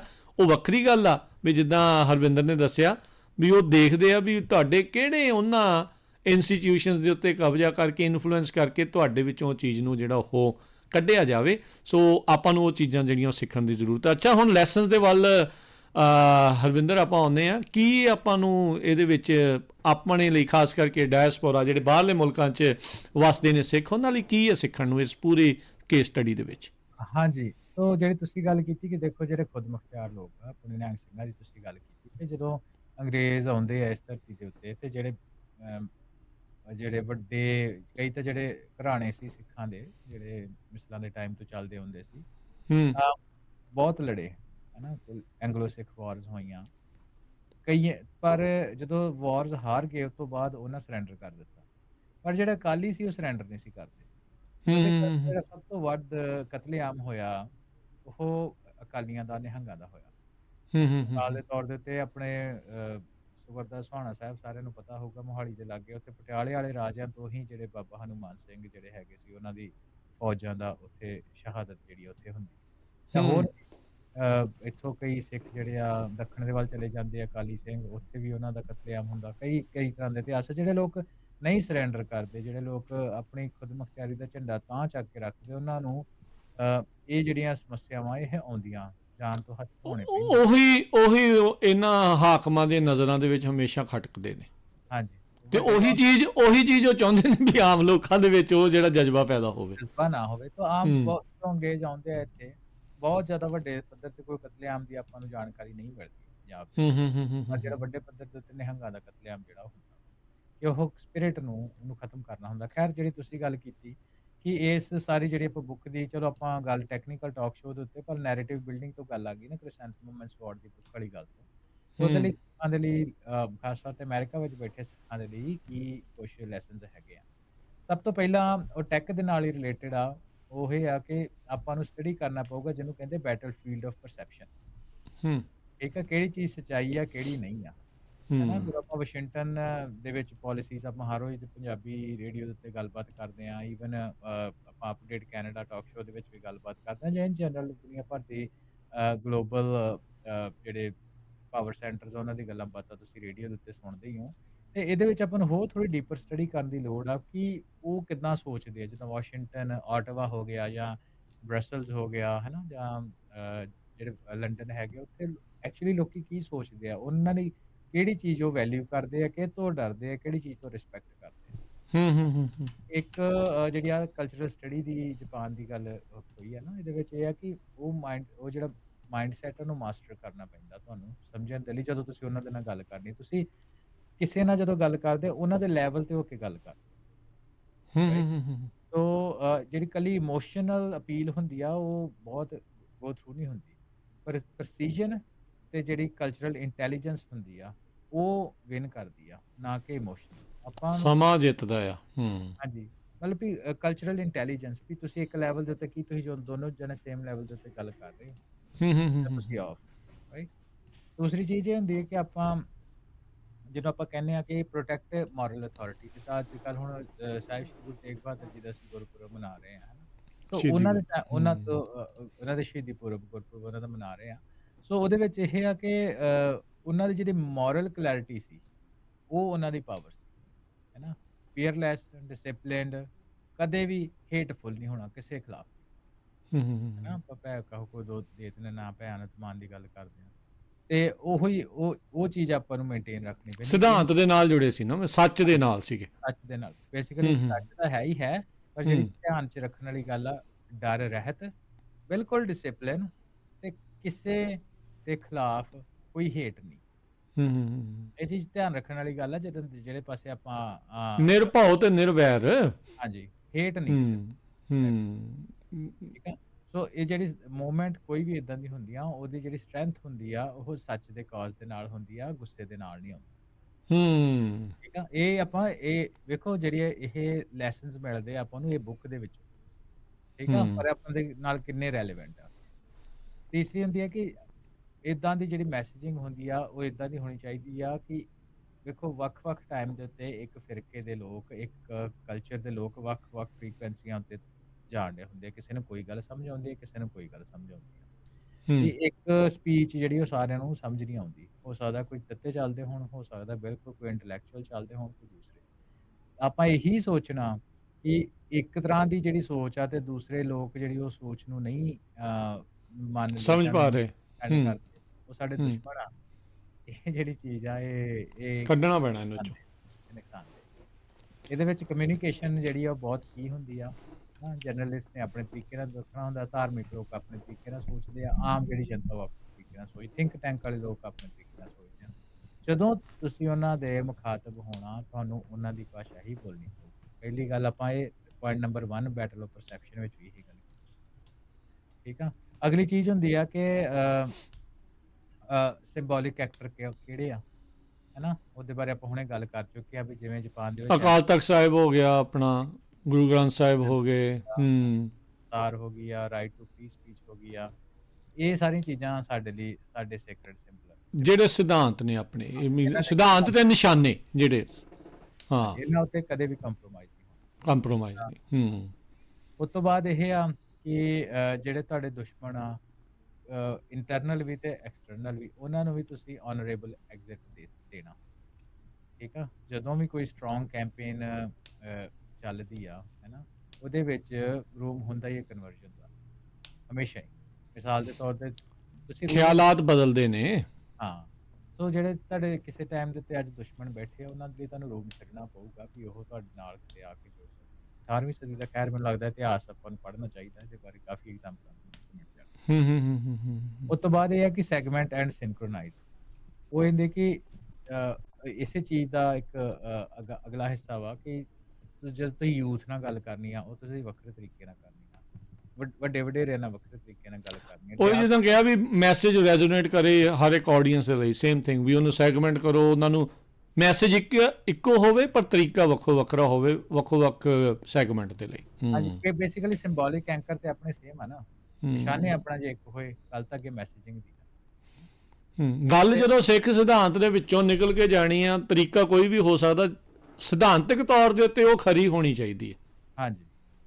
ਅੱਗੇ ਆਪਾਂ ਗੱਲ, ਤੁਸੀਂ ਜਿਹੜੀ ਗੱਲ ਕੀਤੀ ਉਹ ਹੈਗੀ ਕਿ ਜਿਹੜਾ ਸੱਚ ਆ ਉਹਨੂੰ ਵੈਰੀਫਾਈਏਬਲ ਰੱਖਣ ਦਾ ਕੋਈ ਸਾਧਨ ਹਮੇਸ਼ਾ ਰਹਿਣਾ ਚਾਹੀਦਾ। ਵਰਲਡ ਵਾਰ 2 ਤੋਂ ਬਾਅਦ ਆਪਾਂ ਸਾਈ ਵਾਰਸ ਹਨ ਵੱਖ-ਵੱਖ ਜਗ੍ਹਾ ਤੇ ਚੱਲੇ, ਤੇ ਉਹ ਤੋਂ ਬਾਅਦ ਜਿਹੜੀ ਕ੍ਰੈਡੀਬਿਲਿਟੀ ਆ, ਇਹ ਇੱਕ ਬੇਸ ਹੁੰਦਾ, ਇੱਕ ਕਰੰਸੀ ਹੁੰਦੀ ਆ ਕਿਸੇ ਵੀ ਐਡਵੋਕੇਸੀ। ਤੁਹਾਡੀ ਜ਼ੁਬਾਨ, ਹਾਂ, ਤੁਸੀਂ ਸੱਚਾਈ ਜਿਹੜੀ ਆ, ਸੱਚਾਈ ਆਪਾਂ ਕਈ ਵਾਰ ਕੋਈ ਤੱਥ ਐਗਜ਼ਿਸਟ ਕਰਦੇ ਉਹਨੂੰ ਵਧਾ ਚੜਾ ਕੇ ਪੇਸ਼ ਕਰਦੇ। ਅਨਫੋਰਚੂਨੇਟ ਗੱਲ ਹੈ, ਬਹੁਤ ਹੋ ਜਾਂਦੀ ਹੈ ਵੀ ਇੰਨੇ ਲੋਕੀ ਇੱਥੇ ਆਏ, ਜਾਂ ਇੰਨੇ ਜ਼ਿਆਦਾ ਕਤਲ ਹੋਏ, ਜਾਂ ਜੋ ਵੀ ਉਹਨੂੰ ਨਾ ਗੱਲ ਨੂੰ ਵਧਾ ਕੇ ਆਪਾਂ ਪੇਸ਼ ਜਦੋਂ ਕਰਨ ਦੀ ਕੋਸ਼ਿਸ਼ ਕਰਦੇ ਹਾਂ, ਤੇ ਕਈ ਵਾਰ ਉਹਦੇ ਵਿੱਚ ਰਾਜਕਰਨ ਇਦਾਂ ਹੁੰਦਾ ਕਿ ਡਾਊਟ ਆ ਜਾਂਦਾ, ਫਿਗਰ ਨਹੀਂ ਆਉਂਦੇ ਤੇ ਸਾਰੀ ਗੱਲ ਨੂੰ ਡਾਊਟਫੁਲ ਬਣਾ ਦਿੰਦੇ। ਮਿਸਾਲ ਦੇ ਤੌਰ ਦੇ ਉੱਤੇ ਜੇ ਤੁਸੀਂ ਕਹੋਗੇ ਵੀ ਯਾਰ 100 ਬੰਦਾ ਇੱਥੇ ਸ਼ਹੀਦ ਹੋਇਆ, ਜੇ ਤੁਸੀਂ ਕਹੋਗੇ ਐਗਜ਼ੈਜਰੇਟ ਕਰਕੇ ਕਿ ਨਹੀਂ ਯਾਰ 1000 ਬੰਦਾ ਇੱਥੇ ਸ਼ਹੀਦ ਹੋਇਆ, ਗੱਲ 100 ਨੇ ਵੀ ਉਹੀ ਕਰਨੀ ਆ। ਤੁਹਾਨੂੰ ਕਦੇ-ਕਦੇ ਆਪਣੇ ਅੰਦਰੋਂ ਇਹ ਲੱਗ ਸਕਦਾ ਕਿ ਨਹੀਂ ਯਾਰ ਜੇ ਆਪਾਂ 1000 ਲੈ ਲਾਂਗੇ ਤੇ ਸ਼ਾਇਦ ਉਹਦਾ ਇੰਪੈਕਟ ਜ਼ਿਆਦਾ ਪ੍ਰਭਾਵ ਸ਼ਾਇਦ ਪਊਗਾ, 100 ਦਾ ਵੀ ਉਨਾ ਹੀ ਪ੍ਰਭਾਵ ਆ। 100 ਦਾ ਵੀ ਉਨਾ ਹੀ ਪ੍ਰਭਾਵ, ਗੱਲ ਤਾਂ ਸੱਚੀ ਆ ਨਾ। ਠੀਕ ਆ, ਅਗਲੀ ਗੱਲ ਹੈਗੀ ਕਿ ਯੂਜ਼ ਮੈਜ਼ਰਮੈਂਟ ਨਾਟ ਇਮੋਸ਼ਨ, ਪਰ ਆਪਾਂ ਗੱਲ ਕੀਤੀ ਆ। ਠੀਕ ਆ, ਕਿ media pickup, legislative engagement ratio ਕਿੰਨੀ ਆ, ਮੈਸੇਜਿੰਗ ਸਾਇੰਸ ਹੁੰਦੀ ਨਹੀਂ ਹੁੰਦੀ ਕਿ ਕੋਈ ਸਟੇਜ ਤੇ ਬਹਿ ਕੇ ਕੋਈ ਲੈਕਚਰ ਦੇ ਰਿਹਾ ਹੋਵੇ। ਪਲਾਨ ਫॉर ਗਵਰਨੈਂਸ ਤੇ ਜਸਟ ਲਿਬਰੇਸ਼ਨ ਦੀ ਨਹੀਂ ਗੱਲ ਹੁੰਦੀ ਹੈ ਕਿ ਜੇ ਤੁਸੀਂ ਕੋਈ ਆਜ਼ਾਦੀ ਵਾਲੀ ਗੱਲ ਕਰਦੇ ਹੋ, ਕੱਲੀ ਆਜ਼ਾਦੀ ਤੇ ਗੱਲ ਨਹੀਂ ਫੋਕਸ, ਪੋਸਟ ਜਿੱਦਾਂ ਕਰਦੇ ਪੋਸਟ ਵਾਰ ਆਪਰੇਸ਼ਨਸ ਦੇ ਵਿੱਚ ਇਹ ਸਾਰੀ ਜਿਹੜੀ ਕ੍ਰਿਸੈਂਥਮਮ ਐਂਡ ਸਵੋਰਡ ਵਾਲੀ ਬੁੱਕ ਸੀ, ਉਹਦੇ ਵਿੱਚ ਮੈਂ ਦੁਬਾਰਾ ਉਹਨੂੰ ਗੱਲ ਨੂੰ ਰਿਪੀਟ ਕਰ ਦੇਵਾਂ ਕਿ ਉਹਨਾਂ ਇਹ ਚੀਜ਼ ਲੈ ਕੇ ਆਂਦੀ ਸੀ ਕਿ ਆਪਾਂ ਗਵਰਨੈਂਸ ਕਿੱਦਾਂ ਕਰਨੀ ਆ, ਸਰੈਂਡਰ ਦੀ ਤਾਂ ਕਰਨੀ ਉਹ ਤੋਂ ਪੋਸਟ ਸਰੈਂਡਰ ਗਵਰਨੈਂਸ ਕਿੱਦਾਂ ਕਰਨੀ ਇਹਨਾਂ ਦੇ ਉੱਤੇ, ਮਤਲਬ ਹਾਂ ਗਵਰਨ ਇਹਨਾਂ ਨੂੰ ਕਿੱਦਾਂ ਕਰਦੇ ਰਹਿਣਾ ਤਾਂ ਜੋ ਇਹ ਦੁਬਾਰਾ ਉਸ ਪਾਸੇ ਵੱਲ ਨੂੰ ਨਾ ਜਾਣ। ਜਦੋਂ ਆਪਾਂ ਪਲੈਨਿੰਗ ਕਰਦੇ ਹਾਂ, ਪਲੈਨਿੰਗ ਕਰਨੀ ਹੈ ਗਵਰਨੈਂਸ ਦੀ ਵੀ, ਕੱਲੀ ਲਿਬਰੇਸ਼ਨ ਦੀ ਗੱਲ। ਹੁਣ ਤੁਸੀਂ ਦੇਖੋ ਵੀ ਦੇਖੋ ਕਿਸ ਤਰੀਕੇ ਦੇ ਨਾਲ ਵਿਰੋਧੀਆਂ ਨੇ ਉਹਨਾਂ ਦੇ, ਓਬਵੀਅਸਲੀ ਜਾਪਾਨ ਦੇ, ਉਹਨਾਂ ਨੇ ਉਹਨਾਂ ਨੂੰ ਸਟੱਡੀ ਕਰਕੇ ਵੀ ਉਹਨਾਂ ਉੱਤੇ ਕਿੱਦਾਂ ਕਰਨਾ। ਹੁਣ ਆਪਣਾ ਜ਼ੋਰ ਕੱਲਾ ਲਿਬਰੇਸ਼ਨ ਤੇ ਨਹੀਂ ਵੀ ਆਜ਼ਾਦੀ ਹੋਈ ਨਹੀਂ, ਜਦੋਂ ਆਜ਼ਾਦ ਹੋ ਗਏ ਉਸ ਤੋਂ ਬਾਅਦ 'ਚ ਕੀ ਕਰਨਾ ਹੈ, ਉਹਦਾ ਗੇਮ ਪਲਾਨ ਕੀ ਆ, ਗਵਰਨੈਂਸ ਦਾ ਮਾਡਲ ਕੀ ਆ। ਆਪਾਂ ਕਹਿੰਦੇ ਵੀ ਉਹਦੇ ਵਰਗਾ ਹੋਣਾ ਚਾਹੀਦਾ, ਪਰ ਅੱਜ ਦੇ ਸਮੇਂ ਦੇ ਵਿੱਚ ਤੁਸੀਂ ਕੀ ਕਰੋਗੇ, ਉਹਦੇ ਪੈਰਲਲ ਤੁਹਾਨੂੰ ਦੱਸਣਾ ਪੈਣਾ ਉਹ ਸਾਰੀਆਂ ਚੀਜ਼ਾਂ, ਤਾਂ ਜੋ ਜਿਹੜੀ ਖੁਦ ਮੁਖਤਿਆਰੀ ਦੀ ਆਪਾਂ ਇਹ ਗੱਲ ਕਰਦੇ ਵੀ ਉਹਨੂੰ ਇਵੈਂਚੁਅਲੀ ਜਦੋਂ ਖੁਦ ਮੁਖਤਿਆਰ ਹੋ ਗਏ ਤਾਂ ਉਹਨੂੰ ਪ੍ਰਭਾਵਸ਼ਾਲੀ ਤਰੀਕੇ ਦੇ ਨਾਲ ਚੱਲਦਾ ਕਿੱਦਾਂ ਰੱਖਣਾ ਹੈ। ਏਲਾਈਡ ਫੋਰਸਿਸ ਦੀ ਰਾਜਕਰਨ ਗੱਲ ਕਰਦੇ ਨਾ, ਤੇ ਏਲਾਈਡ ਫੋਰਸਿਸ ਨੇ ਆਪਾਂ ਗੱਲ ਕਰਦੇ ਵੀ ਆਕੂਪੇਸ਼ਨ ਕੀਤੀ, ਆਕੂਪੇਸ਼ਨ ਦੇ ਵਿੱਚ ਸਟੇਬਿਲਿਟੀ ਦੀ ਆਪਾਂ ਗੱਲ ਕੀਤੀ ਨਾ ਵੀ ਯਾਰ ਕੋਈ ਉਦਾਂ ਦਾ ਵਿਰੋਧ ਤਾਂ ਹੋਇਆ ਨਹੀਂ, ਅਜੇ ਨਾ ਪਰਮਾਣੂ ਬੰਬ ਸੁੱਟੇ ਉਸ ਤਰ੍ਹਾਂ ਦਾ ਵਿਰੋਧ ਤਾਂ ਹੋਇਆ ਨਹੀਂ। ਤੇ ਏਲਾਈਡ ਆਕੂਪੇਸ਼ਨ ਦੇ ਵਿੱਚ ਸਟੇਬਿਲਿਟੀ ਕਿਹੜੇ ਸਟਰਕਚਰ ਦੇ ਉੱਤੇ ਆਈ ਜਾਪਾਨ ਦੇ ਵਿੱਚ, ਉਹਦੇ ਵਿੱਚ ਆ ਗਈ ਐਜੂਕੇਸ਼ਨ, ਲਾਅ, ਇਕੋਨਮੀ ਤੇ ਜਸਟਿਸ ਦੇ ਜਿਹੜੇ ਉਹਨਾਂ ਦੇ ਪਲੇਟਫਾਰਮ ਉਹਨੂੰ ਲੈ ਕੇ ਆਉਂਦੇ, ਉਹਨੇ ਉੱਥੇ ਸਟੇਬਿਲਿਟੀ ਲਈ। ਤੇ ਅਖੀਰਲੀ ਗੱਲ, ਅਸੀਂ ਅਮਰੀਕਾ ਦੇ ਵਿੱਚ ਬੈਠੇ ਹਾਂ, ਇੱਥੇ ਆਪਾਂ ਲਈ ਬਹੁਤ ਇੰਪੋਰਟੈਂਟ ਹੈ ਕਿ ਅਮਰੀਕਨ ਵੈਲਿਊਜ਼ ਜਿਹੜੀ ਨਾ ਕਾਫੀ ਹੱਦ ਤੱਕ ਆਪਣੀਆਂ ਵੈਲਿਊਜ਼ ਦੇ ਨਾਲ, ਸਿੱਖ ਵੈਲਿਊਜ਼ ਨਾਲ ਕਾਫੀ ਮਿਲਦੀਆਂ। ਮੈਂ ਨਹੀਂ ਕਹਿੰਦਾ ਵੀ ਸਿੱਖ ਵੈਲਿਊਜ਼ ਇਜ਼ ਅਮਰੀਕਨ ਵੈਲਿਊਜ਼ ਜਾਂ ਵਾਈਸ ਵਰਸਾ, ਇਦਾਂ ਦੀ ਗੱਲ ਨਹੀਂ, ਪਰ ਕਾਫੀ ਹੱਦ ਤੱਕ ਜਿਹੜੇ ਰੈਜ਼ੋਨੇਟ ਕਰਦੀਆਂ। ਜਿੱਦਾਂ ਕਨਸਟੀਟਿਊਸ਼ਨ ਦੇ ਵਿੱਚ ਗਰੰਟੀਡ ਫ੍ਰੀ ਸਪੀਚ ਆ, ਪ੍ਰੈਕਟਿਸ ਟੂ ਰਿਲੀਜਨ ਆ, ਪ੍ਰੈਕਟਿਸ ਟੂ ਐਸੋਸੀਏਸ਼ਨ ਆ, ਹੈ ਨਾ। ਤੇ ਅਮਰੀਕਾ ਦੇ ਟਾਈਮ ਦੇ ਵਿੱਚ ਭਾਵੇਂ ਕਿ ਜਿੱਦਾਂ ਦਾ ਮਰਜ਼ੀ ਪੋਲੀਟੀਕਲ ਜਿਹੜਾ ਮਾਹੌਲ ਹੈਗਾ ਰਹਿਣਾ ਵੀ ਆ, ਫਿਰ ਵੀ ਅਮਰੀਕਾ ਦੇ ਵਿੱਚ ਜਿਹੜਾ ਰਿਸਪੈਕਟ ਕਰਦੇ ਆ ਲਿਬਰਟੀ, ਹੈ ਨਾ, ਸਟੈਚੂ ਆਫ ਲਿਬਰਟੀ ਸਾਡੇ ਸਾਹਮਣੇ ਆ, ਤੇ ਹਰ ਇੱਕ ਦੀ ਆਜ਼ਾਦੀ ਦੀ ਜਿਹੜੀ ਉਹ ਗੱਲ ਇੱਥੇ ਹੁੰਦੀ ਆ। ਸੋ ਕਹਿਣ ਦਾ ਮਤਲਬ ਇਹ ਹੈ ਕਿ ਬੜਾ ਵਧੀਆ ਇੰਟਰਸਟਿੰਗ ਸਟੱਡੀ ਕੇਸ ਸੀ, ਭਾਵੇਂ ਆਪਣੇ ਟੈਕ ਦਾ ਸ਼ੋਅ ਆ, ਪਰ ਇਹਦੇ ਵਿੱਚ ਕੁਝ ਚੀਜ਼ਾਂ ਜਿਹੜੀ ਸਾਡੇ ਸਾਹਮਣੇ ਆ ਜਾਂਦੀਆਂ, ਹੈ ਨਾ, ਸਟਰਕਚਰਡ ਚੀਜ਼ਾਂ ਨੂੰ ਲੈ ਕੇ ਅੱਗੇ ਆਉਣਾ, ਤੇ ਇਨਫਲੂਐਂਸ ਜਿਹੜਾ ਵਾ ਉਹ ਆਪਾਂ ਜਿਹੜਾ ਘੱਟੋ ਘੱਟ ਘਟਾਉਣਾ। ਸੋਸ਼ਲ ਮੀਡੀਆ ਦੀ ਆਪਾਂ ਗੱਲ ਕੀਤੀ, ਹੈ ਨਾ, ਜੈਪਨੀਜ਼ ਸੋਸਾਇਟੀ ਦੇ ਵਿੱਚ ਗੱਲਬਾਤ ਹੋਈ ਕਿ ਉਹਨਾਂ ਦੀ ਟਰਾਂਸਫੋਰਮੇਸ਼ਨ ਕਿੱਦਾਂ ਹੋਈ ਆ। ਸੋ ਤੁਹਾਨੂੰ ਜੇ ਤੁਸੀਂ ਇਹ ਕਹਿੰਦੇ ਹੋ ਨਾ ਆਜ਼ਾਦੀ ਦੇ ਵਿੱਚ ਰਹਿਣਾ ਵਾ ਜਾਂ ਆਜ਼ਾਦ ਆਪਣਾ ਤੁਸੀਂ ਹਸਤੀ ਮਾਈਂਡਸੈਟ ਰੱਖਣੀ ਆ। ਹੂੰ ਰੱਖਣੀ ਹੈ ਨਾ, ਉਹਦੇ ਵਿੱਚ ਇਹ ਆ ਕਿ ਤੁਹਾਨੂੰ ਆਜ਼ਾਦ ਤੁਹਾਨੂੰ ਆਪਣੇ ਲਈ ਆਜ਼ਾਦ ਸਮਾਂ ਵੀ ਤਾਂ ਚਾਹੀਦਾ ਨਾ। ਤੇ ਜੇ ਉਹ ਜਿਹੜਾ ਤੁਹਾਡਾ ਆਜ਼ਾਦ ਦਾ ਸਮਾਂ ਤੁਸੀਂ ਸੋਸ਼ਲ ਮੀਡੀਆ ਉੱਤੇ ਕਿਸੇ ਦਾ ਕੰਟੈਂਟ ਪ੍ਰੋਪੇਗੇਟਿਡ ਕੰਟੈਂਟ ਜਿਹੜਾ ਉਹਨੂੰ ਤੁਸੀਂ ਕੰਜ਼ਿਊਮ ਕਰ ਰਹੇ ਹੋ, ਤੁਹਾਡੀ ਆਜ਼ਾਦ ਹਸਤੀ ਨੂੰ ਤੁਸੀਂ ਕਿੱਦਾਂ ਰੱਖੋਗੇ? ਇਹ ਗੱਲ ਹੂੰ ਆਪਾਂ ਸਾਰੇ ਲਈ ਸੋਚਣੀ। ਨਹੀਂ ਬਿਲਕੁਲ, ਬੜੀਆਂ ਅਹਿਮ ਗੱਲਾਂ ਆ ਅੱਜ ਦੇ ਇਸ ਸ਼ੋਅ ਨੂੰ, ਤੇ ਬਾਰ-ਬਾਰ ਆਪਾਂ ਨੂੰ ਇਹ ਇਦਾਂ ਦੀਆਂ ਚੀਜ਼ਾਂ ਸੁਣਦੇ ਰਹਿਣਾ ਚਾਹੀਦਾ, ਦੁਹਰਾ ਕਰਦੇ ਰਹਿਣਾ ਚਾਹੀਦਾ। ਜਦੋਂ ਥਿਰਕੇ ਹੁੰਨੇ ਆ ਨਾ, ਉਦੋਂ ਫਿਰ ਇਦਾਂ ਦੀਆਂ ਚੀਜ਼ਾਂ ਕਈ ਵਾਰੀ ਲੱਗਦੀਆਂ ਯਾਰ ਪਤਾ ਨਹੀਂ ਕੀ ਗੱਲਾਂ ਜਿਹੜੀਆਂ ਉਹ ਹੋਈ ਜਾ ਰਹੀਆਂ, ਪਰ ਆਪਾਂ ਨੂੰ ਇਹ ਸਮਝ ਆਉਣੀ ਚਾਹੀਦੀ ਆ ਵੀ ਜਿੰਨੀ ਦੇਰ ਤੱਕ ਆਪਣਾ ਮਨ ਦਿਮਾਗ ਆਜ਼ਾਦ ਨਹੀਂ, ਉਨੀ ਦੇਰ ਤੱਕ ਆਪਾਂ ਉਸ ਮੰਜ਼ਿਲਾਂ ਤੱਕ ਜਿਹੜਾ ਪਹੁੰਚ ਨਹੀਂ ਸਕਦੇ। ਵੀ ਜਦੋਂ ਤੁਸੀਂ ਆਪ ਖੁਦ ਐਨਾਲਿਸਿਸ ਕਰਨ ਦੇ ਕਾਬਿਲ ਨਹੀਂ ਜਿਹੜਾ ਉਹ ਹੁੰਦੇ, ਉਨੀ ਦੇਰ ਤੱਕ ਆਪਾਂ ਨੂੰ ਮੁਸ਼ਕਿਲਾਂ ਆ। ਕੋਈ ਆ ਕੇ ਮੈਨੂੰ ਦੱਸੀ ਜਾਊਗਾ ਵੀ ਤੁਸੀਂ ਇੱਦਾਂ ਕਰ ਲਓ, ਤੁਸੀਂ ਉੱਦਾਂ ਕਰ ਲਓ, ਆਹ ਤੁਹਾਡੇ ਲਈ ਠੀਕ ਆ, ਉਹ ਤੁਹਾਡੇ ਲਈ ਠੀਕ ਆ, ਵੀ ਥੈਂਕ ਯੂ ਤੂੰ ਸਾਨੂੰ ਦੱਸਤਾ, ਦੈਟਸ ਓਕੇ, ਗੁੱਡ ਜੌਬ। ਪਰ ਅਸੀਂ ਆਪਣੇ ਇਹ ਜਿਹੜੀਆਂ ਗੱਲਾਂ ਇਹਨੂੰ ਆਪਣੇ ਸਿਧਾਂਤ ਦੇ ਨਾਲ ਉਹਦੇ ਉੱਤੇ ਰੱਖ ਕੇ ਦੇਖਾਂਗੇ, ਟਰੇਸ ਕਰਾਂਗੇ ਵੀ ਸਾਡੇ ਨਾਲ ਮੈਚ ਕਰਦੀਆਂ ਕਿ ਨਹੀਂ ਕਰਦੀਆਂ, ਸਾਡੇ ਲਈ ਇਹ ਫਾਇਦੇਮੰਦ ਆ ਜਾਂ ਨਹੀਂ, ਸਾਡੀ ਕਮਿਊਨਿਟੀ ਦੇ ਲਈ ਇਹ ਫਾਇਦੇਮੰਦ ਆ ਜਾਂ ਨਹੀਂ ਆ ਫਾਇਦੇਮੰਦ। ਹੁਣ ਜਿੱਦਾਂ ਇੱਥੇ ਹਰਵਿੰਦਰ ਪੈਰਲਲ ਗੱਲ ਕਰਦੇ ਆ, ਇੱਥੇ ਕਹਿੰਦੇ ਵੀ ਸਟੇਟ ਤੇ ਜਿਹੜਾ ਰਿਲੀਜਨ ਆ ਉਹ ਵੱਖੋ ਵੱਖਰਾ ਰਹਿਣਾ ਚਾਹੀਦਾ। ਹੁਣ ਆਪਣਾ ਇਹ ਸਿਧਾਂਤ ਨਹੀਂ, ਜਿੱਥੋਂ ਅਸੀਂ ਆਏ ਉੱਥੇ ਇਹ ਸਿਧਾਂਤ ਨਹੀਂ ਆ। ਆਪਣੇ ਸਿੱਖੀ ਦਾ ਸਿਧਾਂਤ ਤੇ ਵੀ ਜਿਹੜਾ ਪ੍ਰਸ਼ਾਸਨ ਕਰਨਾ ਧਰਮ ਦੀ ਨਜ਼ਰ ਦੇ ਵਿੱਚੋਂ ਕਰਨਾ। ਸੋ ਕਈ ਚੀਜ਼ਾਂ ਕਿਤੇ ਲਾਗੂ ਹੁੰਦੀਆਂ, ਕਈ ਚੀਜ਼ਾਂ ਕਿਤੇ ਲਾਗੂ ਹੁੰਦੀਆਂ। ਤੁਸੀਂ ਕਿਸੇ ਦੇ ਉੱਤੇ, ਤੁਸੀਂ ਸਾਡੇ ਉੱਤੇ ਉਹ ਚੀਜ਼ ਥੋਪੋ ਨਾ, ਅਸੀਂ ਆਪਣੇ ਸਿਧਾਂਤ ਦੇ ਹਿਸਾਬ ਦੇ ਨਾਲ ਦੇਖੀਏ ਵੀ ਇਹ ਸਾਡੇ ਨਾਲ, ਸਾਡੀਆਂ ਵੈਲਿਊਜ਼ ਦੇ ਨਾਲ ਮੈਚ ਕਰਦੀ ਆ। ਜਿਹੜੀ ਵੈਲਿਊ ਦੇ ਨਾਲ ਮੈਚ ਕਰਦੀ, that's okay, well and good.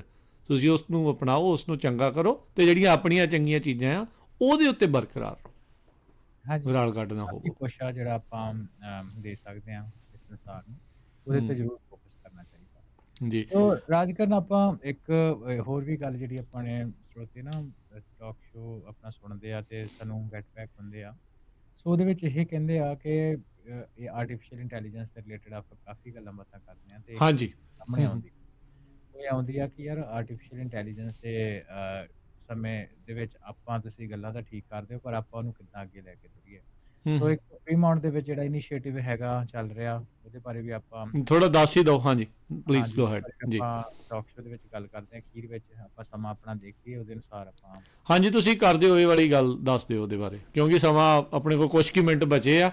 ਤੇ ਤੁਸੀਂ ਅੱਜ ਆਪਣੇ ਨਾਲ ਜਿਹੜੇ ਗੁਰਦੁਆਰਾ ਸਾਹਿਬ ਫਰੀਮਾਉਂਟ ਵਿਖੇ ਜਿਹੜਾ ਇਨੀਸ਼ੀਏਟਿਵ ਲਿਆ, ਸ਼ੁਰੂਆਤ ਕੀਤੀ, ਉਹਦੇ ਬਾਰੇ ਦੱਸੋ।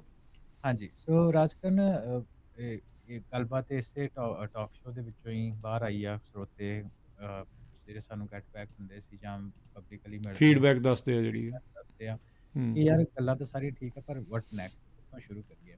ਇਹਨੂੰ ਹੂੰ ਲੈ ਕੇ ਬੇ ਏਰੀਆ ਦੇ ਵਿੱਚ ਜਿਹੜੇ ਲੋਕ ਆਪਣੇ ਸਰੋਤੇ ਦੇ ਵਿਊਅਰਸ ਆ, ਉਹਨਾਂ ਦੇ ਲਈ ਆਪਾਂ ਇੱਕ ਖੁਸ਼ਖਬਰੀ ਇਹ ਆ ਕਿ ਗੁਰਦੁਆਰਾ ਸਾਹਿਬ ਫਰੀਮਾਉਂਟ ਦੇ ਵਿੱਚ AI ਦੀ ਕਲਾਸਿਸ ਜਿਹੜੀਆਂ ਉਹ ਸ਼ੁਰੂ ਹੋ ਰਹੀਆਂ। Very good. ਤੇ ਜਿਹੜਾ ਪਹਿਲਾ ਲਾਈਕ ਏਜ ਗਰੁੱਪ ਕੀ ਆ ਕਿ ਹਰ ਇੱਕ ਜਾਣੇ ਲਈ ਆ? 13 ਸਾਲ ਤੋਂ ਉੱਪਰ, ਹੈ ਨਾ। ਅੱਛਾ 3 ਮਹੀਨੇ ਦਾ ਜਿਹੜਾ ਇਹ ਫਰਸਟ ਜਿਹੜਾ ਬੈਚ ਆ 11 ਜਨਵਰੀ ਤੋਂ ਸ਼ੁਰੂ ਹੋਏਗਾ। ਉਹਦੇ 13 ਵਿੱਚ ਤੋਂ ਲੈ ਕੇ ਕਿੰਨੀ ਉਮਰ ਤੱਕ ਦੇ ਬੱਚਿਆਂ ਲਈ ਹੈ? ਹਾਂਜੀ, ਇਹ ਸਾਡਾ ਜਿਹੜਾ ਫੋਕਸ ਹੈਗਾ ਪ੍ਰਾਇਮਰੀਲੀ ਹੈਗਾ ਜਿਹੜੇ ਮਿਡਲ ਐਂਡ ਹਾਈ ਸਕੂਲਰ ਹੈ। ਹਾਈ ਸਕੂਲ ਜਿਹੜੇ ਬੱਚੇ ਉਹਨਾਂ ਹੂੰ ਦੇ ਫਸਟ ਸੈਕੰਡ ਈਅਰ ਯੂਨੀਵਰਸਿਟੀ ਵਿੱਚ ਹੈਗੇ ਹੋ, AI ਬਾਰੇ ਜਾਣਨਾ ਚਾਹੁੰਦੇ ਹੋ, ਤੁਸੀਂ ਮੋਸਟ ਵੈਲਕਮ ਹੋ। ਸੋ 15 ਜਾਣਿਆਂ ਦਾ ਜਿਹੜਾ ਪਹਿਲਾ ਬੈਚ ਆ ਉਹ ਜਨਵਰੀ 11 ਨੂੰ ਸ਼ੁਰੂ ਹੋਏਗਾ। ਰਜਿਸਟ੍ਰੇਸ਼ਨ ਇਹ ਪਿਛਲੇ ਹਫਤੇ ਸ਼ੁਰੂ ਹੋਈ ਆ। ਇਵੈਂਚੁਅਲੀ ਸਾਡਾ ਇਰਾਦਾ ਇਹ ਆ ਕਿ ਜਿਹੜਾ ਇਹਦਾ AI ਜਿਹੜਾ ਕਲੱਬ ਆ ਉਹ ਬਣਾਇਆ ਜਾਏ ਕਮਿਊਨਿਟੀ ਵਿੱਚ, ਤਾਂ ਕਿ ਜਿਹੜੇ ਬਹੁਤ ਜ਼ਿਆਦਾ ਆਪਾਂ ਗੱਲਬਾਤ ਕਰਦੇ ਹਾਂ ਕਿ ਸੰਭਾਵਨਾਵਾਂ ਵੀ AI ਨੂੰ ਲੈ ਕੇ ਬਹੁਤ ਆ ਫਿਊਚਰ ਵਿੱਚ ਅਸੀਂ ਸਰਵਾਈਵ ਨਹੀਂ ਥਰਾਈਵ ਕਰਨਾ, ਉਹਨੂੰ ਲੈ ਕੇ ਆਪਾਂ ਇਹ ਜਿਹੜਾ ਐਫਰਟ ਆ ਇਹ ਸਾਰਿਆਂ ਦੇ ਰਲ ਮਿਲ ਕੇ ਸਹਿਯੋਗ ਦੇ ਨਾਲ ਇਹ ਸ਼ੁਰੂ ਹੋਇਆ ਖਾਲਸਾ ਸਕੂਲ ਫਰੀਮਾਉਂਟ ਦੇ। ਠੀਕ ਹੈ। ਤੇ ਇਹ ਜਿਹੜਾ ਇਨਫਰਾਸਟ੍ਰਕਚਰ ਖਾਲਸਾ ਸਕੂਲ ਫਰੀਮਾਉਂਟ ਦਾ ਹੋਏਗਾ, ਜਿਹਦੇ ਵਿੱਚ ਜਿਹੜੀਆਂ ਪਹਿਲਾਂ 12 ਜਿਹੜੀਆਂ ਕਲਾਸਿਸ ਆ 3 ਮਹੀਨੇ ਦੇ ਵਿੱਚ, ਉਹਦੇ ਵਿੱਚ ਕਲਾਸਿਸ ਪਲੱਸ ਪ੍ਰੈਕਟੀਕਲ ਉਹ ਜਿਹੜੇ ਆ ਉਹ ਹੋਣਗੇ। ਤੇ ਹੋਪਫੁਲੀ ਕਾਫੀ ਜ਼ਿਆਦਾ ਆਲਰੇਡੀ ਇਹਦਾ ਜਿਹੜਾ ਰਿਸਪੌਂਸ ਆ ਰਿਹਾ। ਰਿਸਪੌਂਸ ਆ ਰਿਹਾ ਆਪਾਂ ਨੂੰ। ਤੇ ਮੈਨੂੰ ਲੱਗਦਾ ਕਿ ਜਿਹੜੀ ਇਹਦੀ ਜੋ ਵੀ ਫਰਸਟ ਜਿਹੜੀ ਸਿਲੈਕਸ਼ਨ ਹੋਏਗੀ ਬੱਚਿਆਂ ਦੀ, ਕਿਉਂਕਿ ਲਿਮਿਟਡ ਸੀਟਾਂ 15 ਜਾਣਿਆਂ ਦੀਆਂ, ਤੇ ਉਹ ਉਹਨਾਂ ਦੇ ਅਕੋਰਡਿੰਗਲੀ ਜਿਹੜੇ ਫਰਦਰ ਆ ਬੈਚਿਸ ਜਿਹੜੇ ਉਹ ਲੱਗਣਗੇ। ਸੋ ਕਾਫੀ ਜਿਹੜੇ ਆਪਾਂ ਕੰਮ ਆ ਧਾਰਮਿਕ ਤੌਰ ਤੇ ਕਲਚਰਲੀ ਤੌਰ ਤੇ ਇਹ ਵੀਕਐਂਡ ਤੇ ਹੋਣਗੇ ਜਾਂ ਕਿੱਦਾਂ ਹੋਣਗੀਆਂ ਐਤਵਾਰ ਨੂੰ ਕਲਾਸਿਸ? ਐਤਵਾਰ ਨੂੰ ਖਾਸ ਐਤਵਾਰ ਲੱਗਦਾ ਐਤਵਾਰ ਨੂੰ 12:15 ਵਜੇ ਇਹ ਜਿਹੜੀ ਕਲਾਸਿਸ ਆ 1 ਘੰਟੇ ਦੀ ਕਲਾਸ ਹੋਇਆ ਕਰਨੀ ਆ? 1 ਘੰਟੇ ਦੀ ਕਲਾਸ ਹੋਏਗੀ ਪਰ ਇਹਦੀ ਲਈ ਪ੍ਰੀ ਰਜਿਸਟ੍ਰੇਸ਼ਨ ਜਿਹੜੀ ਹੈ ਮੈਂ ਇਹ ਵੀ ਚੀਜ਼ ਨਾਲ ਐਡ ਕਰ ਦੇਵਾਂ, ਫਰੀਮਾਉਂਟ ਬੇ ਏਰੀਏ ਦੇ ਵਿਚਾਲੇ ਆ, ਸਿਲਿਕਨ ਵੈਲੀ ਦੇ ਹੱਬ 'ਚ ਆ, ਆਪਣੇ ਬਹੁਤ ਸਾਰੀ ਕਮਿਊਨਿਟੀ ਦੇ ਲੋਕ ਵੱਖ-ਵੱਖ AI ਕੰਪਨੀਜ਼ ਦੇ ਨਾਲ ਜਾਂ AI ਦੇ ਉੱਤੇ ਕੰਮ ਕਰ ਰਹੇ ਆ। ਜੇ ਤੁਹਾਡੇ ਬੱਚੇ ਇਹਨਾਂ ਕਲਾਸਿਸ ਦੇ ਵਿੱਚ ਜਾਣਗੇ they will get lot of exposure, ਉਹਨਾਂ ਨੂੰ ਕੀ ਚੱਲ ਰਿਹਾ ਇੰਡਸਟਰੀ ਦੇ ਵਿੱਚ ਉਹਦਾ ਵੀ ਪਤਾ ਲੱਗੂਗਾ, AI ਦਾ ਵੀ ਪਤਾ ਲੱਗੂਗਾ। ਸੋ ਆਪਾਂ ਉਸੇ ਚੀਜ਼ ਦੇ ਉੱਤੇ ਬਿਲਡਅਪ ਜਿਹੜਾ ਉਹ ਕਰਨਾ ਆ। ਅਕਸਰ ਜਿੱਦਾਂ ਸ਼ੁਰੂਆਤ 'ਚ ਵੀ ਹਰਵਿੰਦਰ ਆਪਾਂ ਗੱਲ ਕੀਤੀ ਸੀ, ਹੁਣੇ ਵੀ ਤੁਸੀਂ ਕਿਹਾ ਵੀ ਥਰਾਈਵ ਕਰਨਾ ਹੈ, ਅਤੇ ਉਹ ਵਧਣਾ ਫੁੱਲਣਾ ਤਾਂ ਹੀ ਆ ਜੇ ਆਪਾਂ ਸਮੇਂ ਦੇ ਨਾਲ ਹਾਣੀ ਬਣ ਕੇ ਨਾਲ ਨਾਲ ਦੇਖਾਂਗੇ ਵੀ ਕੀ ਹੈਗਾ ਆ, ਆਪਣੇ ਸਿੱਖ ਵੈਲਿਊਜ਼ ਦੇ ਵਿੱਚੋਂ ਇਹਨੂੰ ਕਿੱਦਾਂ ਜਿਹੜਾ ਉਹ ਨਾਲ ਚਲਾਉਣਾ ਹੈ, ਕਿਵੇਂ ਇਸ ਨੂੰ ਪੁਸ਼ ਕਰਨਾ ਆ, ਇਹਨਾਂ ਸਾਰੀਆਂ ਚੀਜ਼ਾਂ 'ਚ ਉਹ ਆਪਾਂ ਨੂੰ ਜ਼ਰੂਰ ਦੇਖਣਾ ਪੈਣਾ ਅਤੇ ਉਹ ਕਰਨਾ ਪੈਣਾ। ਅਤੇ ਬਹੁਤ ਵਧੀਆ ਉਪਰਾਲਾ ਆ ਤੁਹਾਡੇ ਸਾਰੇ ਵੋਲੰਟੀਅਰਸ ਦਾ, ਤੁਸੀਂ ਉੱਥੇ ਇਹ ਵਧੀਆ ਕਾਰਜ ਦੇ ਵਿੱਚ ਸ਼ੁਰੂਆਤ ਕੀਤੀ ਆ ਅਤੇ ਸਮੇਂ ਦੀ ਜ਼ਰੂਰਤ ਆ। ਅਤੇ ਬਾਕੀ ਜੇ ਹੋਰ ਗੁਰੂ ਘਰ ਵਾਲੇ ਸੁਣ ਰਹੇ ਆ ਜਾਂ ਹੋਰ ਕੋਈ ਕਮਿਊਨਿਟੀ ਸੈਂਟਰ ਵਾਲੇ ਸੁਣ ਰਹੇ, ਉਹੀ ਸੋਚ ਰਹੇ ਵੀ ਕੁਛ ਇੱਦਾਂ ਦਾ ਕਰੀਏ, ਤਾਂ ਇਹਨਾਂ ਦੇ ਕੋਲ ਬਲੂ ਪ੍ਰਿੰਟ ਤਿਆਰ ਆ ਬੇਸਿਕਲੀ ਵੀ ਕਿੱਦਾਂ ਕਰਨਾ ਹੈ, ਕਿਵੇਂ ਕਰਨਾ। ਇਹ ਇੱਕ ਵਾਰੀ ਇਹ ਸ਼ੁਰੂ ਕਰ ਦਿੱਤਾ ਜਾਏ ਤੇ ਉਹਦੇ ਵਿੱਚ Yeah. ਸਿਲੇਬਸ ਤਿਆਰ ਕਰੀ ਜਿਹਨੂੰ ਸਾਰੇ ਜਣੇ ਰੈਪਲੀਕੇਟ ਹੋ ਕੇ ਕਰ ਸਕਣ। ਉਹਦੀ ਜਿਹੜੀ ਲਿੰਕ ਆਪਾਂ ਆਪਣੇ ਸੋਸ਼ਲ ਮੀਡੀਆ ਹੈਂਡਲਸ ਤੇ ਥੱਲੇ ਨਾ ਆਪਾਂ ਸ਼ੇਅਰ ਰਾਜਕਨ ਕਰ ਦਿੰਦੇ ਜ਼ਰੂਰ ਤਾਂ ਕਿ ਜੇ ਕਿਸੇ ਨੇ ਰਜਿਸਟਰ ਕਰਨਾ ਵੀ ਹੋਏ ਤੇ ਉਹ ਕਰ ਲੈਣ। ਤੇ ਹਨਾ ਵੇਟ ਲਿਸਟ ਹੀ ਹੋਊਗੀ ਮੈਨੂੰ ਲੱਗਦਾ ਹੁਣ, ਹੂੰ, ਪਰ ਹੂੰ। ਇਹ ਆ ਕਿ ਉਹਦੇ ਵਿੱਚ ਤੁਸੀਂ ਐਡ ਹੋ ਸਕਦੇ ਹੋ। ਪਰ ਉਹਦੇ ਨਾਲ ਨਾਲ ਰਾਜਕਨ ਇਹ ਵੀ ਆ ਕਿ ਜੇ ਤੁਸੀਂ ਗੱਲ ਕੀਤੀ ਕਿ ਏਰੀਆ ਵਿੱਚ ਆਪਣੇ ਕਾਫੀ ਕਮਿਊਨਿਟੀ ਲੋਕ ਜਿਹੜੇ AI ਫੀਲਡ 'ਚ ਕੰਮ ਕਰਦੇ ਆ, ਲੋਕੈਲਿਟੀ ਆਪਣੀ ਉਹੀ ਆ, ਵਲੰਟੀਅਰ ਲੋਕ ਸਟੈਪ ਅਪ ਕੀਤੇ ਆ, ਗਰੁੱਪ ਆਫ ਪੀਪਲ ਜਿਹੜੇ ਐਕਚੁਅਲੀ AI ਦੇ ਵਿੱਚ ਕੋਈ ਗੂਗਲ ਵਿੱਚ ਜਾਂ ਕੋਈ ਹੋਰ ਇੱਦਾਂ ਦੀ ਕੰਪਨੀ ਵਿੱਚ ਕੰਮ ਕਰ ਰਿਹਾ ਜਿਹੜਾ ਪਾਰਟ ਆਫ ਇਹ ਐਫਰਟ ਆ, ਤੇ ਉਹੀ ਜਿਹੜੇ ਆ ਆਪਣੇ ਬੱਚਿਆਂ ਨੂੰ ਇਹ AI ਆਰਟੀਫਿਸ਼ੀਅਲ ਇੰਟੈਲੀਜੈਂਸ ਪੜ੍ਹਾ ਰਹੇ ਪੂਰੇ ਜ਼ੋਰਾਂ ਦੇ ਨਾਲ। ਜਿਹੜਾ ਸਿਲੇਬਸ ਆ ਉਹ ਤਿਆਰ ਕਰਨ ਦੇ ਵਿੱਚ ਟੀਮ ਲੱਗੀ ਹੋਈ ਆ। ਸੋ ਮਿਡ ਦਸੰਬਰ ਦਾ ਸ਼ੁਰੂ ਹੋ ਗਿਆ ਔਰ ਸਿਲੇਬਸ ਨੂੰ ਜਿਹੜੀਆਂ ਅੰਤਿਮ ਸ਼ੋਹਾਂ ਦਿੱਤੀਆਂ ਜਾ ਰਹੀਆਂ ਤਾਂ ਕਿ ਅਗਲੇ ਮਹੀਨੇ 11 ਤਰੀਕ ਨੂੰ ਜਿਹੜੇ ਇਹ ਕਲਾਸਿਸ ਆ ਸ਼ੁਰੂ ਕੀਤੀਆਂ ਜਾ ਸਕਣ। ਜੀ ਬਿਲਕੁਲ। ਅਤੇ ਹਰਵਿੰਦਰ ਇਜਾਜ਼ਤ ਲੈਂਦੇ ਹਾਂ ਹੁਣ, ਬੜਾ ਹੀ ਧੰਨਵਾਦ, ਬੜੀ ਮਿਹਰਬਾਨੀ, ਮਿਲਦੇ ਹਾਂ ਅਗਲੀ ਵਾਰੀ। ਸਭ ਨੂੰ ਪਿਆਰ ਭਰੀ ਸਤਿ ਸ਼੍ਰੀ ਅਕਾਲ।